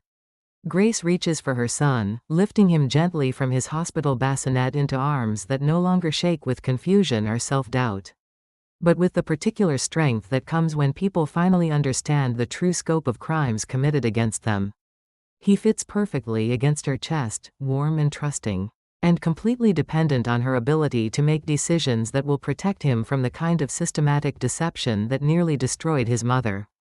"I won't let them steal your future too," she tells him softly, her voice carrying across the private room like a vow that tastes like iron and determination. The promise feels larger than protecting one child from financial abuse. It extends to protecting him from learning that love requires accepting lies, that family means tolerating theft, that good people enable bad behavior in order to maintain relationships that survive only because victims agree to remain ignorant. Outside the window, the Arizona mountains catch the late afternoon light and turn gold, their peaks unchanged by human drama, but somehow witnessing it with the patience of geological time. They have seen countless families navigate crisis and transformation, watched generations learn the difference between love and manipulation. Observed the particular kind of strength that emerges when people stop accepting explanations that don't actually explain anything. Grace holds her son and studies the documents that tell the story of 3 years' worth of systematic theft disguised as family financial planning. Tomorrow will bring lawyers and court filings and the long process of seeking justice. Through systems designed to protect vulnerable people from those who would exploit their trust and steal their security. Tonight, she holds her baby in a private room paid for by her father's honest money and makes promises that taste like truth. Her son will grow up understanding the difference between sacrifice and theft, between love and manipulation, between family loyalty and criminal behavior disguised as economic necessity. The cheap blue blanket lies folded on the windowsill, no longer a symbol of shame or thrift, but evidence of resilience and the particular kind of strength that chooses honesty over performance. Truth over comfortable lies, justice over the false peace that comes from enabling people who mistake access to money for permission to steal it.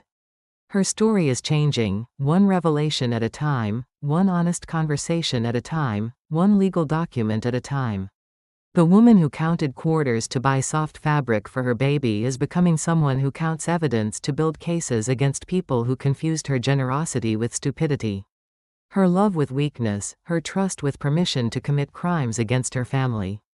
The mountains stand steady in the distance, ancient witnesses to transformation that happens slowly and completely, like erosion that reshapes landscapes over time until nothing remains the same. Except the bedrock truth that some things cannot be stolen.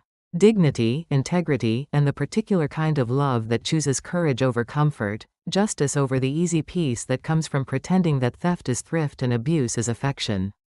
#Bateu 6. The downtown Phoenix law office exists in that particular space between hope and desperation where justice theoretically lives, but must be purchased by the hour and pursued through systems designed more for efficiency than truth.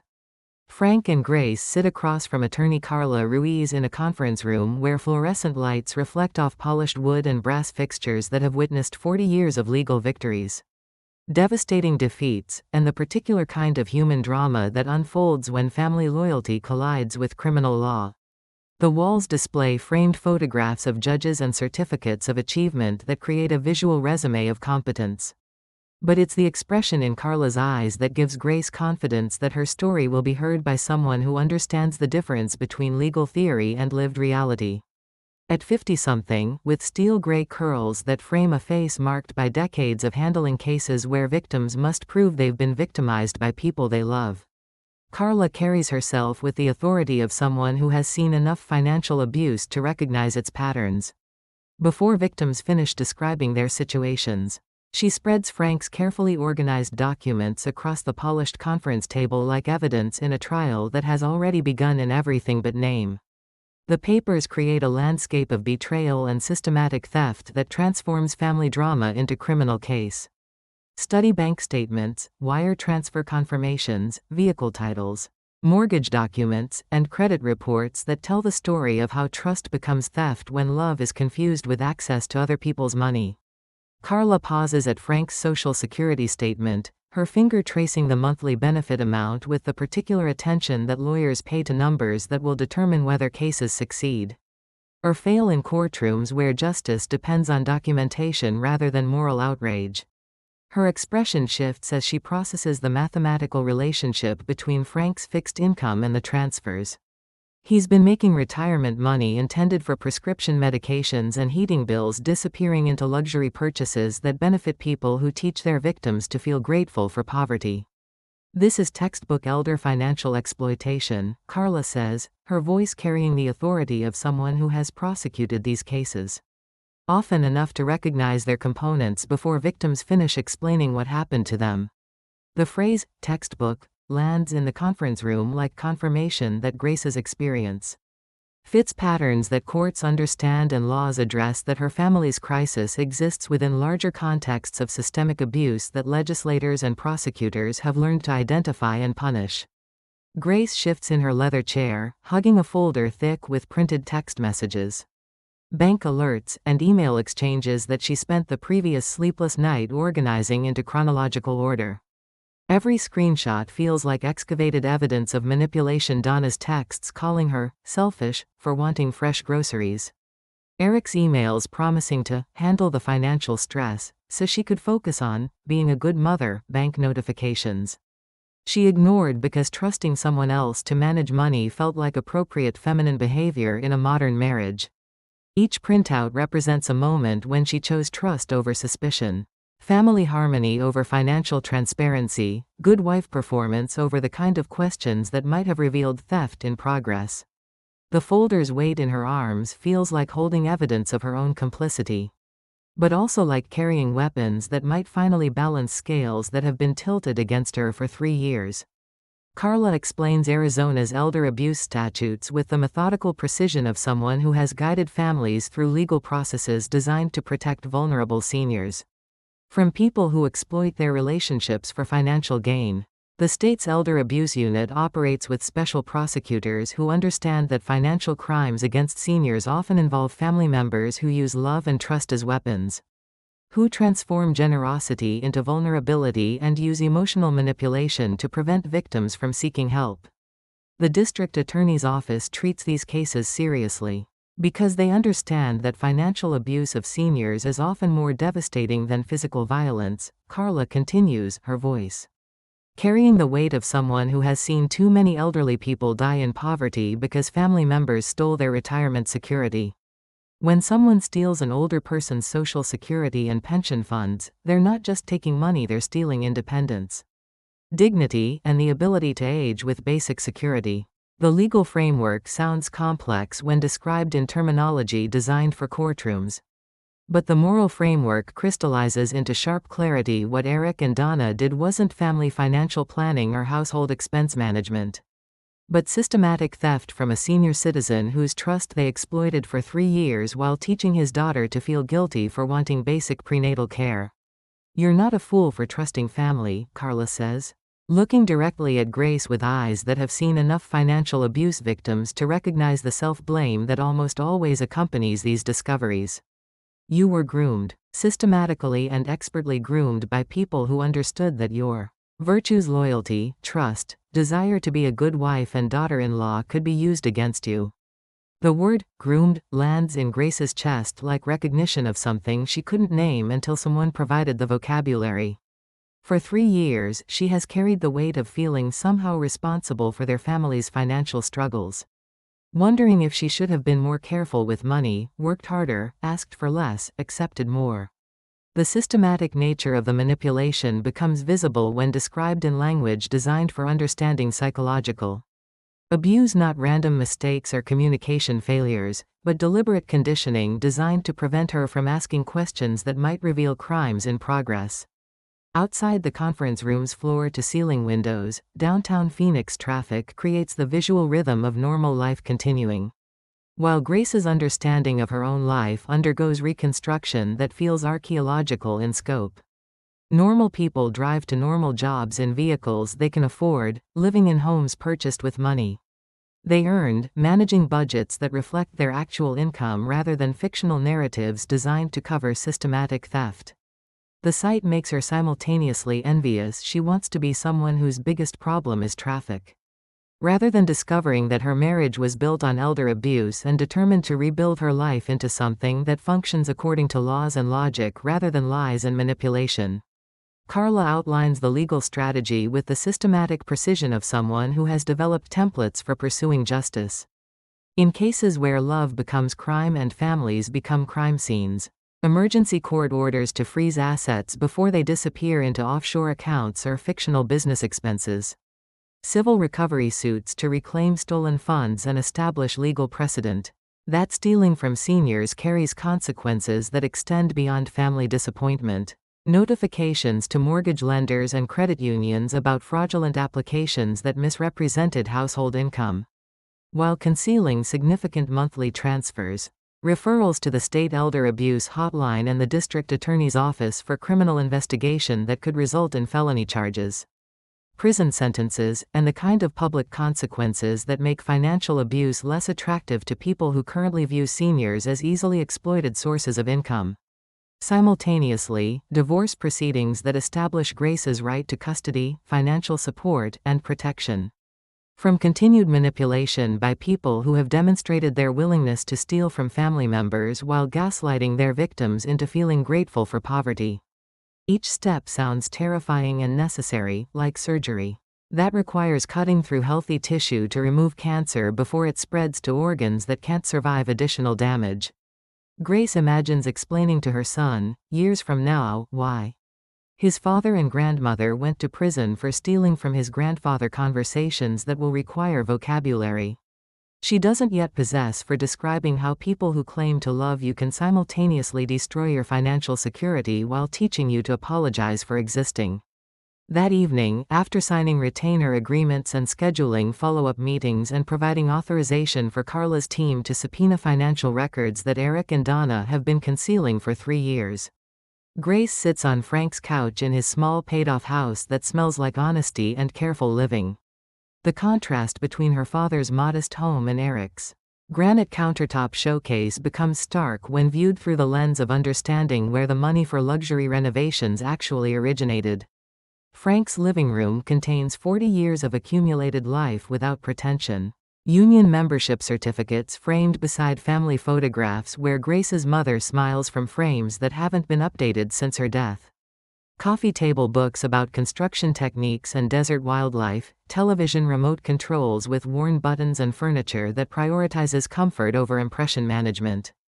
The pine cleaner Frank has used for decades hangs in the air like the scent of someone who maintained his own home with his own money, who never confused access to someone else's resources with permission to spend them, who never mistook financial manipulation for household management or elder abuse for family support. Grace rocks her son while sorting through additional evidence that Carla requested for building the strongest possible case: grocery receipts that document her careful spending, medical bills she paid with freelance income while believing their household couldn't afford basic health care, and bank statements that show 3 years of small deposits and smaller withdrawals that tell the story of someone who worked constantly to avoid being a financial burden on people who were systematically stealing from her father.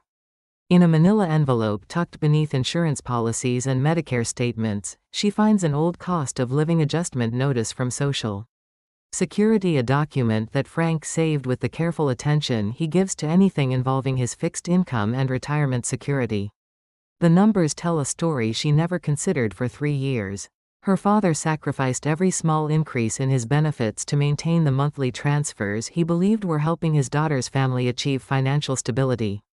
While Grace counted coupons and worried about electricity bills, Frank ate generic cereal and postponed dental care so he could send $4,000 every month to help his grandchild have better opportunities than Social Security and Medicare alone could provide. Every cost of living increase that should have improved his quality of life disappeared into Eric's luxury purchases and Donna's shopping excursions. The mathematics of sacrifice create their own emotional weight. Frank rationed prescription medications so Eric could eat steakhouse dinners, postponed home repairs so Donna could buy gold jewelry, skipped social activities that required admission fees so they could take resort vacations funded by money intended for Grace's prenatal care and their baby's future security. The anger that rises feels different from anything Grace has experienced before, not wild or desperate or consuming, but focused and surgical and absolutely justified. They didn't just steal from her, they robbed her father's old age, month by month, for 3 years, while teaching her to feel guilty for wanting basic comfort during pregnancy.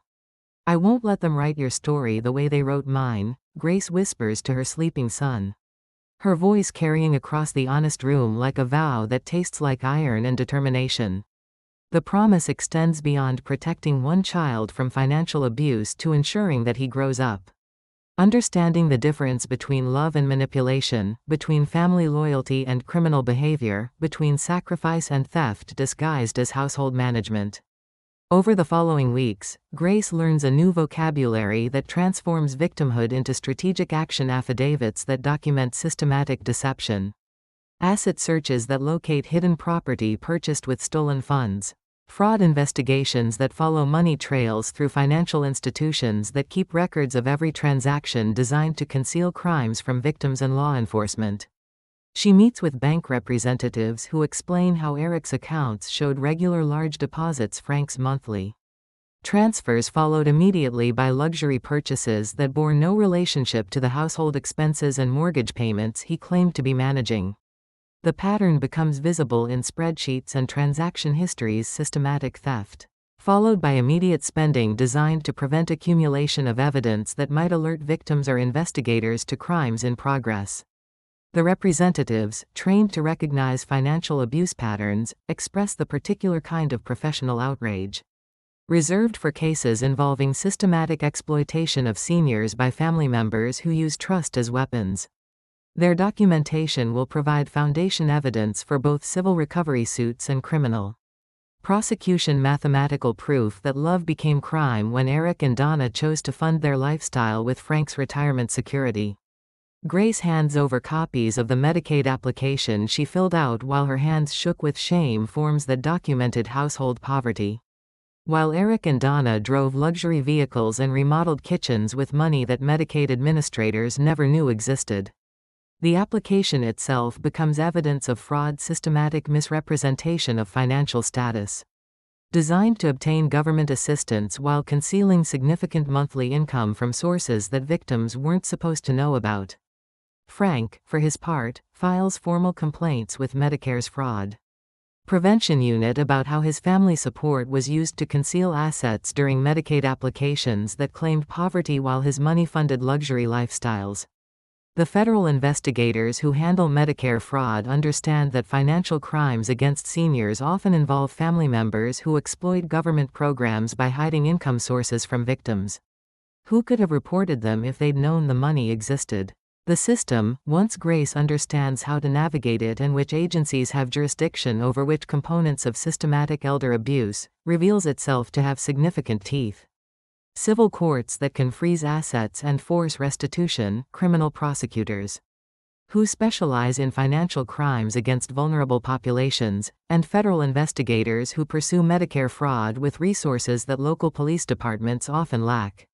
Late one night, when her son finally settles into the deep sleep that allows exhausted parents to think about futures beyond feeding schedules and diaper changes, Grace opens her laptop not to hunt for freelance design work, but to begin sketching something entirely different: clothing designs for new mothers who work multiple jobs, count every dollar, and deserve to feel valued rather than pitied by fashion industries that seem designed for people who can afford to shop without checking prices.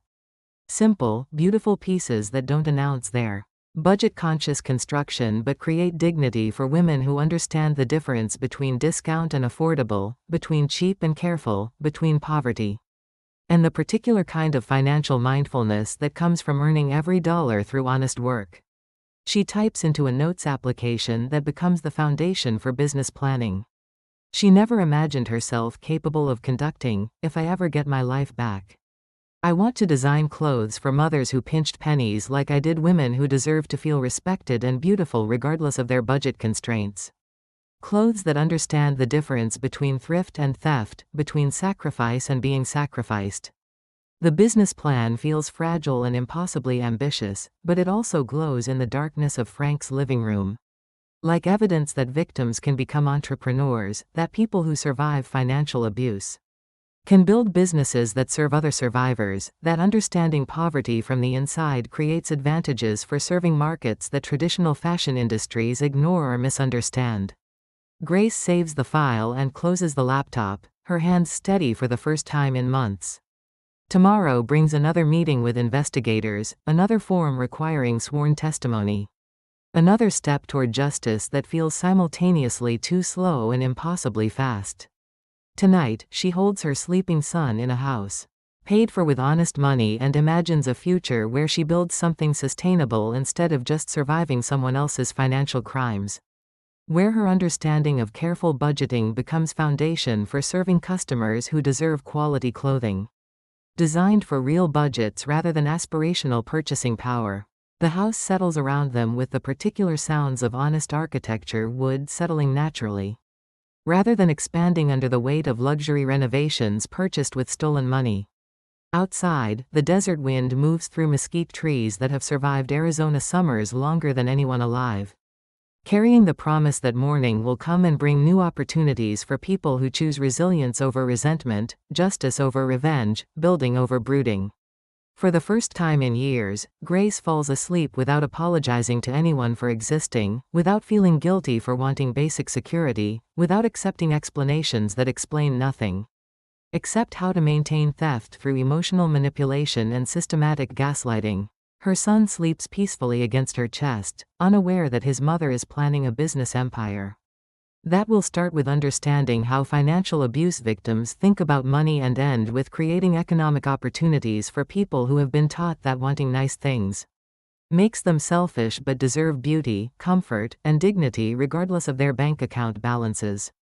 The legal documents spread across Frank's coffee table catch moonlight from windows that face mountains older than human civilization. Ancient witnesses to countless stories of families navigating crisis and transformation.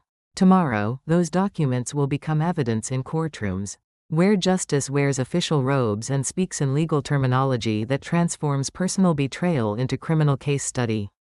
Tonight, they represent something simpler and more powerful proof that some people still choose honesty over performance.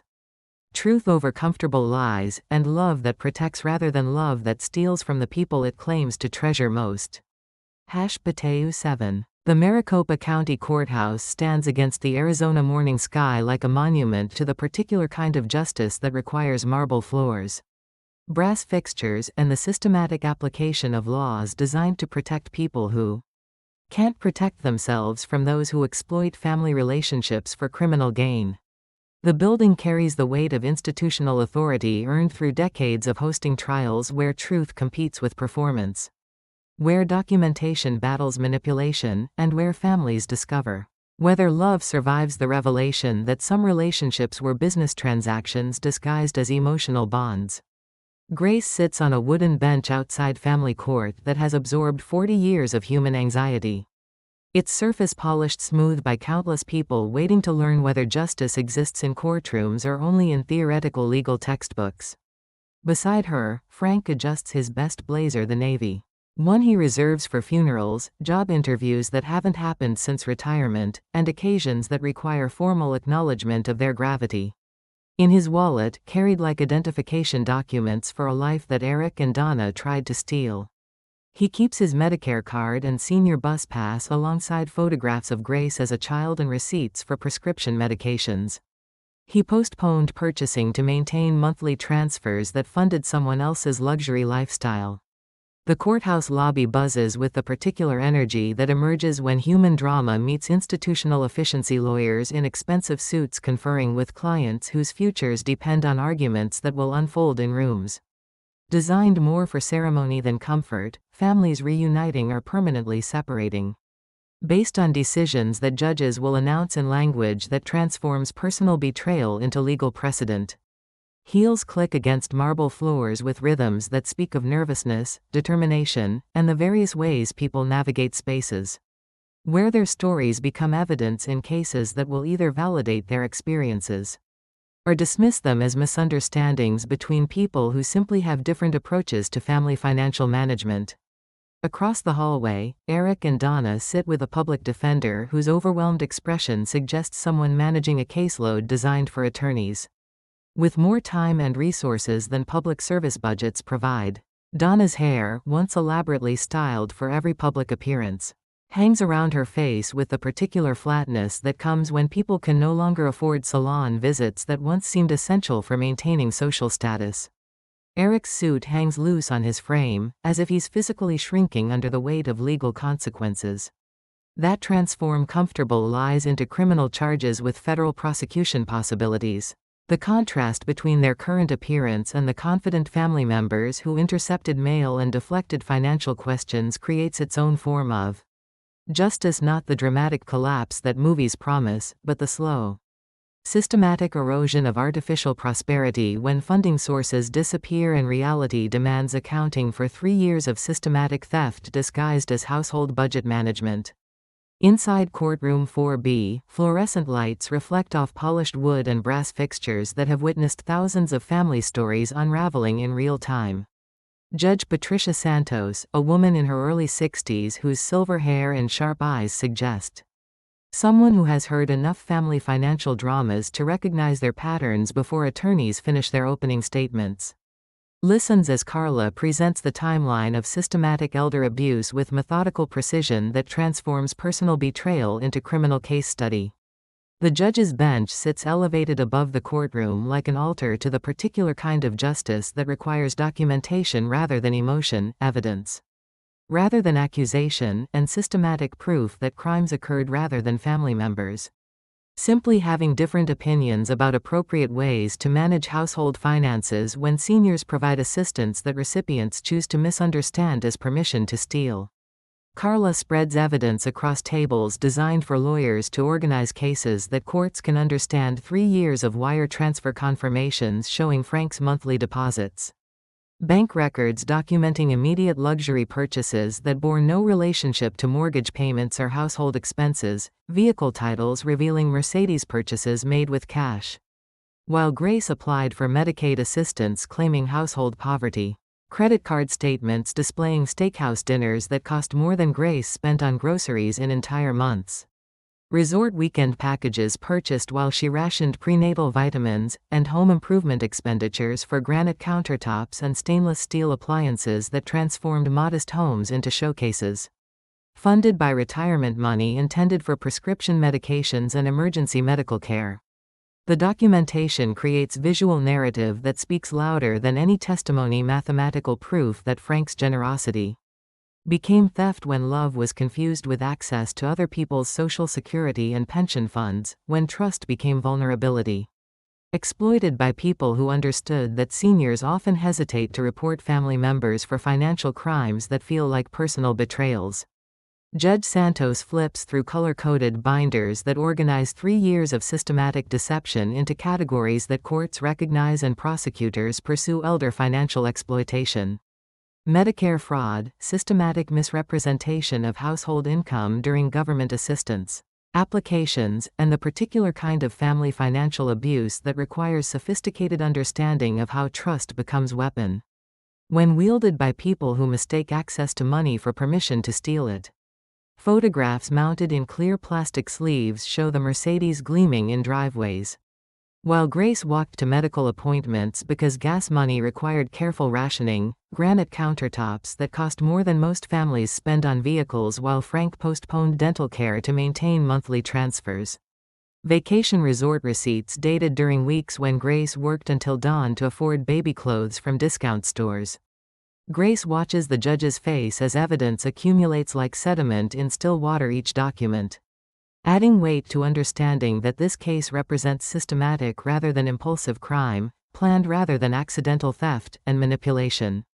Sophisticated enough to convince victims that asking questions made them suspicious and ungrateful rather than appropriately protective of elderly family members whose trust was being systematically exploited. When her turn comes to testify, Grace's hands shake as she describes the mangoes she couldn't afford while Eric purchased steakhouse dinners. The prenatal vitamins she rationed while Donna bought gold jewelry.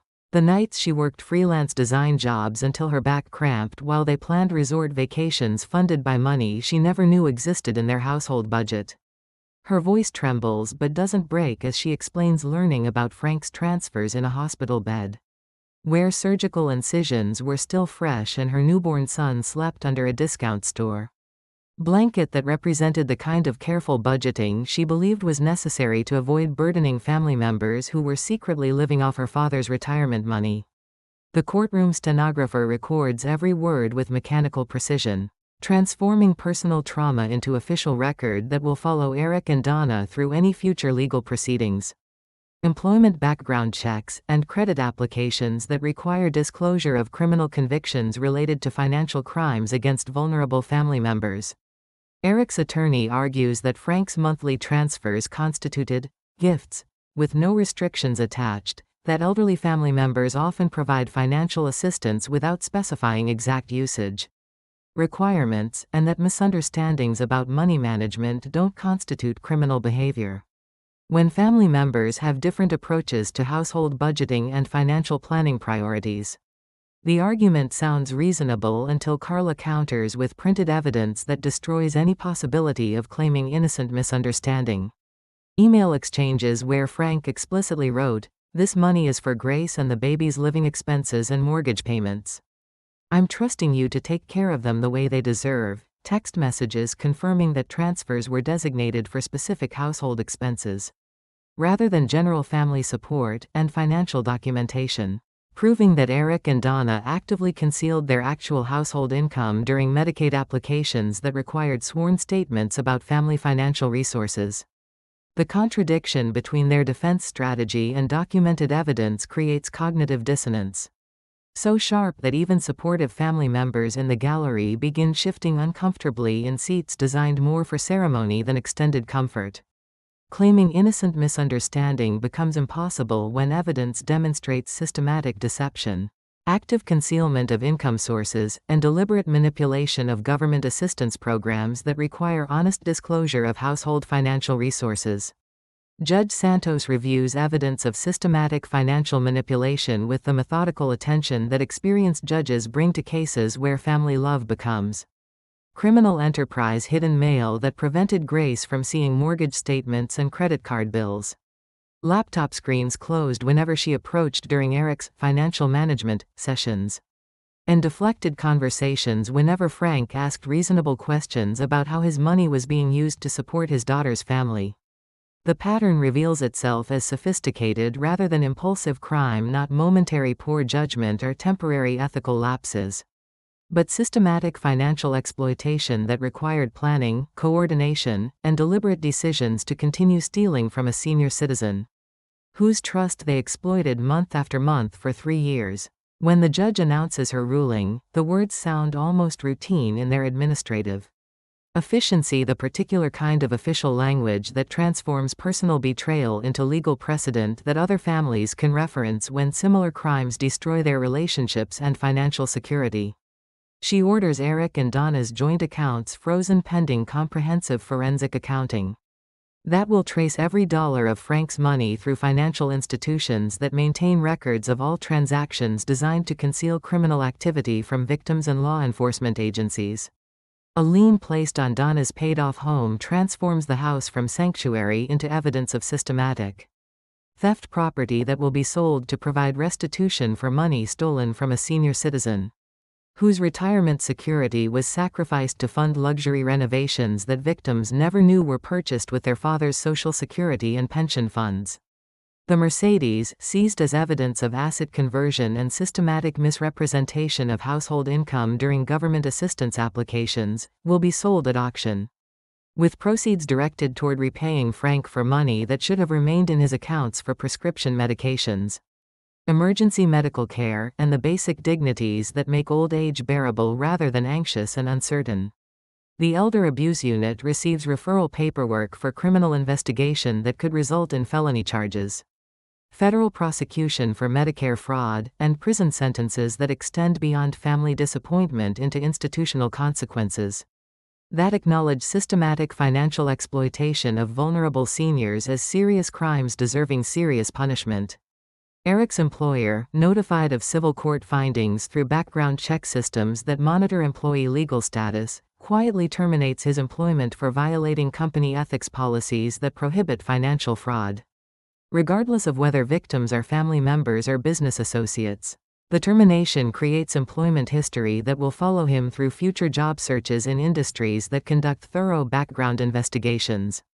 Outside the courthouse, Arizona sunshine beats down on concrete steps where hundreds of other families have climbed toward or away from justice that arrives slowly, but comprehensively when institutional systems finally engage with criminal behavior disguised as family financial planning.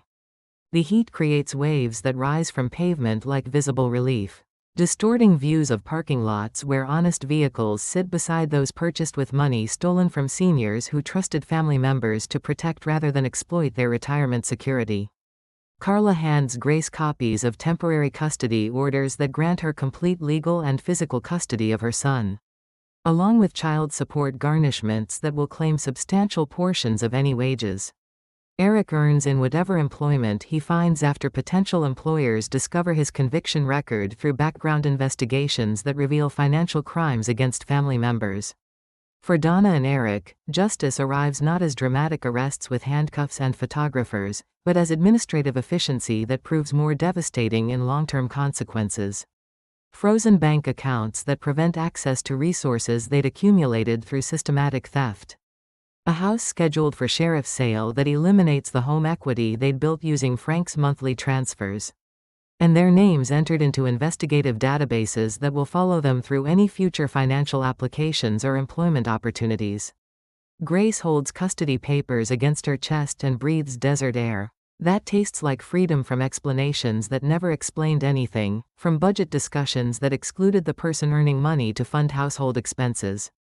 And from family meetings where her presence was discouraged because financial management was too complicated for people who hadn't studied modern banking systems and investment strategies. Frank places his arm around his daughter's shoulders as they walk toward his pickup truck in the courthouse parking lot. A vehicle whose rust spots and worn upholstery represent honest transportation purchased with money he earned through 40 years of construction work. Rather than systematic theft from seniors who trusted family members to protect their financial security rather than exploit it for luxury purchases. The truck starts with the reliable sound of machinery maintained through careful attention, rather than replaced frequently through access to other people's money. Its interior smells like honest work and careful spending, like someone who never confused access to resources with permission to spend them. Who never mistook family trust for license to commit criminal activities against people whose love made them vulnerable to manipulation and systematic financial abuse. In the distance, mountains that ring Phoenix stand unchanged against blue sky that has witnessed countless human dramas play out in suburbs and courtrooms, where families discover whether relationships survive revelation that some bonds were criminal enterprises disguised as emotional connections. The peaks catch afternoon light and hold it like patient witnesses to transformation.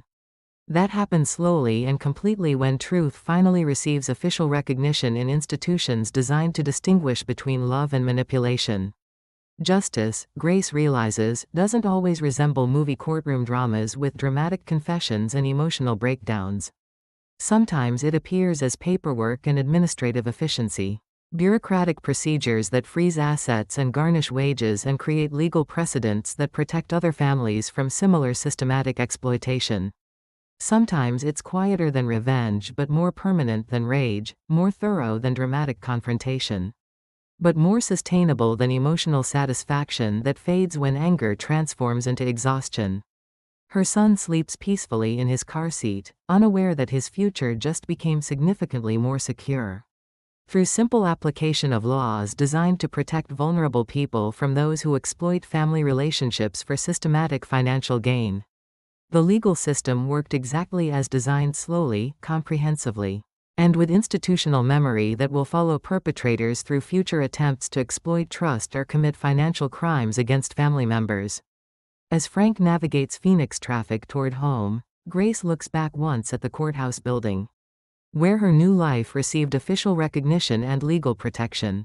Then she turns toward the windshield and the road ahead, ready to discover who she becomes when financial security derives from her own work rather than other people's theft, when trust operates according to transparency rather than manipulation, when family relationships function through mutual support rather than systematic exploitation of vulnerable members. The mountains stand steady in her rearview mirror. Ancient witnesses to justice that arrive slowly but comprehensively when institutional systems finally recognize criminal behavior disguised as family financial planning. For the first time in years, Grace's future extends beyond surviving other people's lies into building something sustainable through honest work, careful planning, and relationships based on mutual respect rather than systematic deception. #Potato 8. 2 years later, Phoenix dawn spreads across the downtown skyline like liquid gold poured from ancient mountains onto modern streets, where new possibilities take root in desert soil that has nurtured countless transformations. The light climbs slowly up brick buildings and glass facades, reaching Grace's studio apartment above a coffee shop that fills the early morning air with aromas of fresh roasted beans, steamed milk, and the particular optimism that comes with businesses built on honest work and careful planning rather than systematic theft from elderly family members. Grace stands at a work table that occupies half her living space, surrounded by fabric swatches organized according to color and texture. Rather than price point, pattern sketches pinned to walls between business licenses and supplier contracts that bear her signature as sole proprietor of an enterprise built from understanding how financial abuse survivors think about money. Sunlight streams through east-facing windows that frame mountains.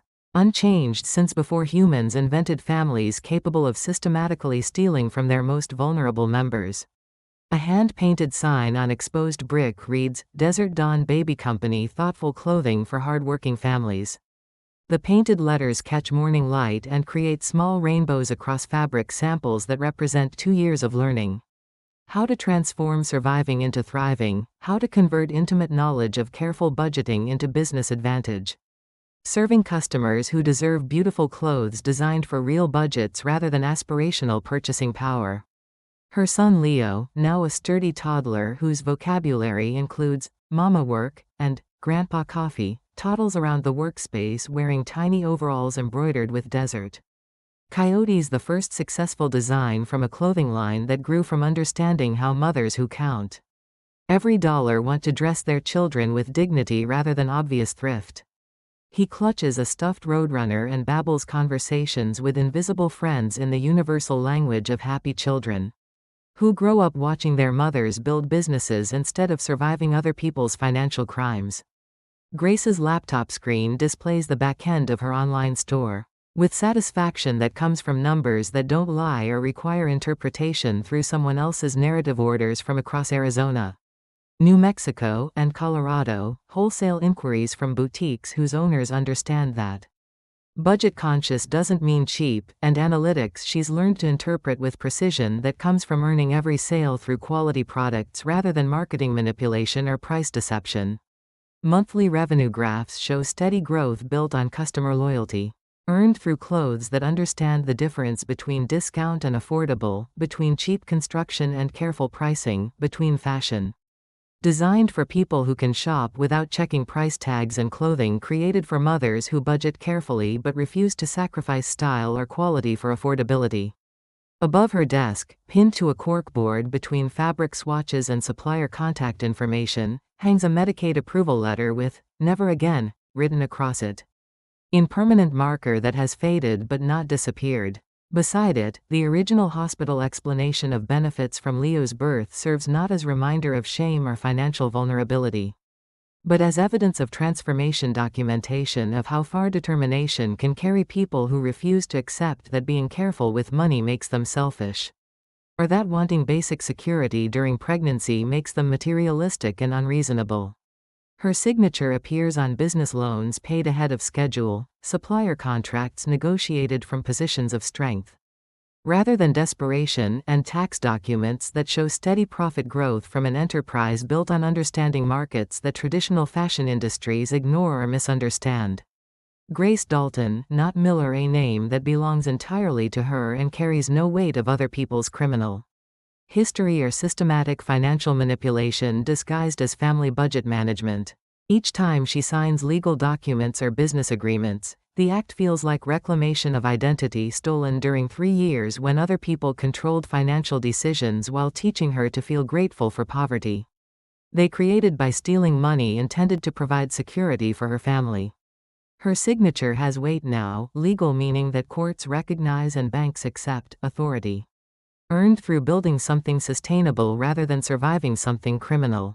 Frank visits most mornings, arriving with breakfast burritos wrapped in aluminum foil that smells like honest work and careful spending, carrying a plastic pill organizer. He jokes serves as his business partner for managing medications he can finally afford without postponing prescriptions to fund other people's luxury purchases. His finances operate under oversight from a certified fiduciary recommended by Carla Systematic Protection, ensuring that no family member can ever again exploit his trust or steal his retirement security through emotional manipulation disguised as household expense assistance. The senior apartment complex where Frank now lives caters to active older adults with grab bars installed in bathrooms. emergency call buttons he's never needed to use, and monthly costs that fit comfortably within Social Security and pension income that remains in his own accounts. Rather than disappearing into granite countertops and Mercedes payments that benefited people who taught him to feel guilty for asking questions about where his money went.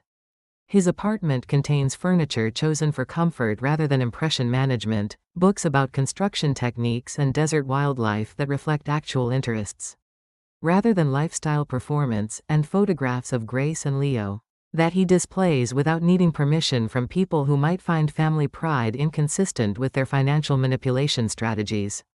Watching Grace work with measurements and fabric selection, Frank admits that restitution payments from court-ordered asset sales help his monthly budget.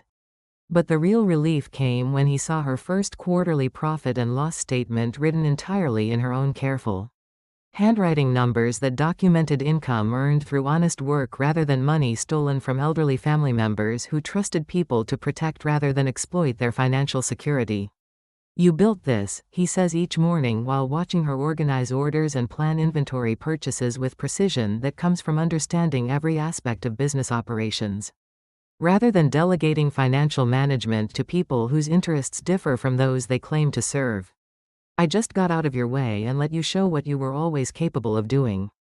Tuesday afternoons, Grace closes the studio early to volunteer at the Southwest Senior Center, where she helps neighbors read Medicare statements, identify suspicious financial requests, and recognize manipulation techniques that family members sometimes use to exploit elderly people who mistake trust for weakness and generosity for permission to steal retirement money. She recognizes the confused, overwhelmed expression she once saw on her father's face when Eric presented complicated refinancing documents designed to obscure, rather than explain how monthly transfers would be used. "If someone calls and makes you feel scared or rushed about money," she tells seniors who attend her monthly financial literacy workshops, "that's your signal to hang up and call someone you trust who doesn't benefit financially from your decisions." Pressure tactics usually indicate scams, whether they come from strangers or family members who suddenly need emergency access to your accounts. In helping them develop protection strategies, she continues rewriting her own story from victim to advocate, from someone things happen to into someone who makes things happen for people who deserve dignity and security during years when they should be enjoying retirement. Rather than worrying about family members who view their fixed incomes as funding sources for lifestyle upgrades that seniors never agreed to finance. News about Eric and Donna reaches her occasionally through mutual acquaintances or court documents that track restitution payments and compliance with legal requirements that follow people convicted of elder financial exploitation. Their bankruptcy was approved after court-ordered asset seizures, but not before substantial portions of Eric's future earnings were allocated toward child support and restitution payments. That will continue until Frank recovers every dollar stolen during 3 years of systematic theft disguised as family financial planning. Someone mentioned seeing Donna at a discount laundromat, arguing with attendants about lost quarters and coin machine malfunctions, the kind of financial anxiety that Grace recognizes from her own experience, but feels no satisfaction witnessing in people whose choices created their current circumstances through criminal behavior rather than economic hardship beyond their control. Eric, according to public records that Carla's office monitors for compliance with court orders, works part-time at a furniture warehouse and lives in a studio apartment across town, where his neighbors probably don't know about conviction records that include systematic financial exploitation of vulnerable family members and Medicare fraud committed through falsification of household income during government assistance applications. Grace feels no triumph when she hears these updates. Just cool acceptance that gravity eventually catches up with people who mistake access to other people's money for permission to steal it. Her energy goes toward building rather than brooding, toward her son's future, rather than other people's past, toward creating economic opportunities for customers who deserve quality products designed for careful budgets rather than dwelling on legal consequences that people earned through their own criminal decisions. One warm evening, as desert sky transforms into lavender and gold that photographers never quite capture accurately, Grace sits at her small kitchen table with Frank surrounded by documents that represent different categories of victory. A paid-off small business loan statement that shows debt eliminated ahead of schedule through profits. Rather than financing, a lease renewal for expanded studio space that accommodates growing inventory and increased production capacity, and final court orders marking Eric and Donna's restitution plan as active and legally enforceable until every stolen dollar is recovered with interest. Frank taps the loan document with fingers that built houses designed to last decades rather than impress neighbors, weathered hands that never wrote checks for money they couldn't afford to spend or signed documents they didn't completely understand. "You did this yourself," he says with pride. That comes from watching someone recover from systematic financial abuse by building sustainable business operations.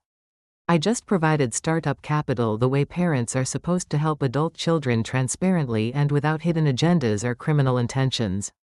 Grace examines her own hands, steady now over business forms and contract negotiations rather than trembling over medical bills and grocery receipts that documented 3 years of careful spending. Designed to avoid burdening people who were systematically stealing from her father.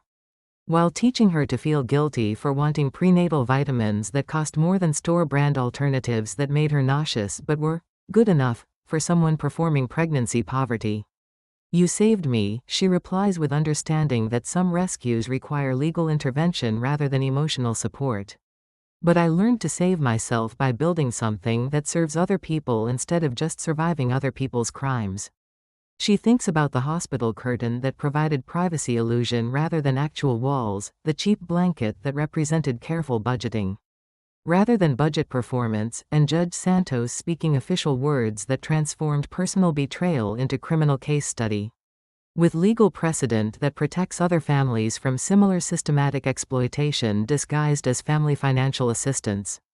That night, after putting Leo to bed under quilts she designed with constellations and desert animals that tell stories about patience and resilience and beauty that emerges from harsh environments.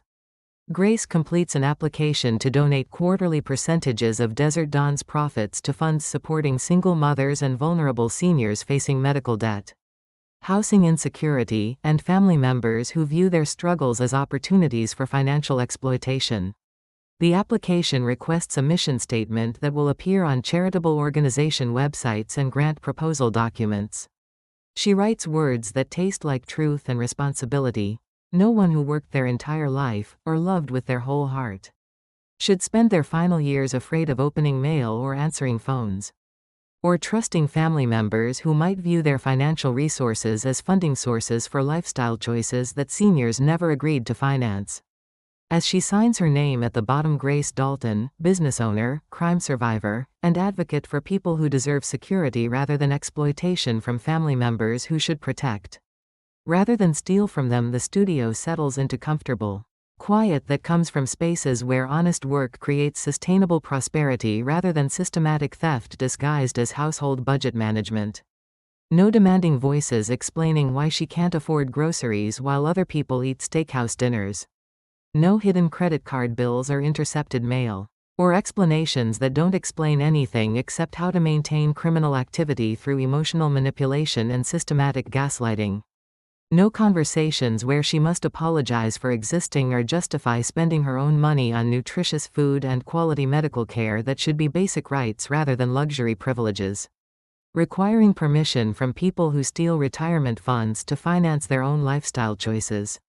Just the soft hum of refrigerator motors and Leo's steady breathing through baby monitors, honest sounds that accompany sleep earned through building something sustainable rather than surviving something criminal. Grace closes her laptop and looks out windows at city lights stretching toward mountains that have witnessed countless transformations. Ancient peaks that understand patience and the particular strength required to create beauty from harsh environments. Somewhere beyond those lights, other families struggle with trust and money. And the complicated arithmetic of relationships where love becomes confused with access to financial resources. Some will find their way to safety through legal systems designed to protect vulnerable people from family members who exploit trust for criminal gain. Others will need more time, more courage, more help from advocates who understand how systematic financial abuse operates. And how survivors can rebuild lives based on transparency rather than manipulation. But tonight, in this small studio that smells of cotton fabric and honest coffee and work that serves customers who deserve dignity regardless of their budget constraints, Grace knows something she couldn't have imagined 3 years ago. Her story belongs entirely to her now. And she's writing chapters that serve other people rather than just documenting survival of other people's crimes against her family. Life doesn't end just because it breaks once. What falls apart can become foundation for building something stronger than what existed before systematic deception created cracks that eventually brought down structures built on lies rather than mutual support and honest communication. If this story gave even a small moment of strength to someone facing similar challenges, then everything she survived means something important today. Every difficult decision, every legal consultation, every night she worked past exhaustion to build sustainable income, it all created meaning by becoming foundation for helping other people recognize manipulation before it becomes systematic theft, identify financial abuse before it destroys retirement security, and seek help from systems designed to protect rather than enable exploitation of vulnerable family members. If this resonated with you, please share pieces of your own story in whatever way feels safe and appropriate. Your words might become seeds for next chapters that we create together, communities of people who choose transparency over comfortable lies, justice over false peace, and love that protects rather than love that steals from the people it claims to treasure most. Thank you for spending this time with her story, for witnessing transformation that happens slowly and completely when people choose courage over comfort and truth over the explanations that don't actually explain anything except how to maintain criminal activity through family loyalty confused with criminal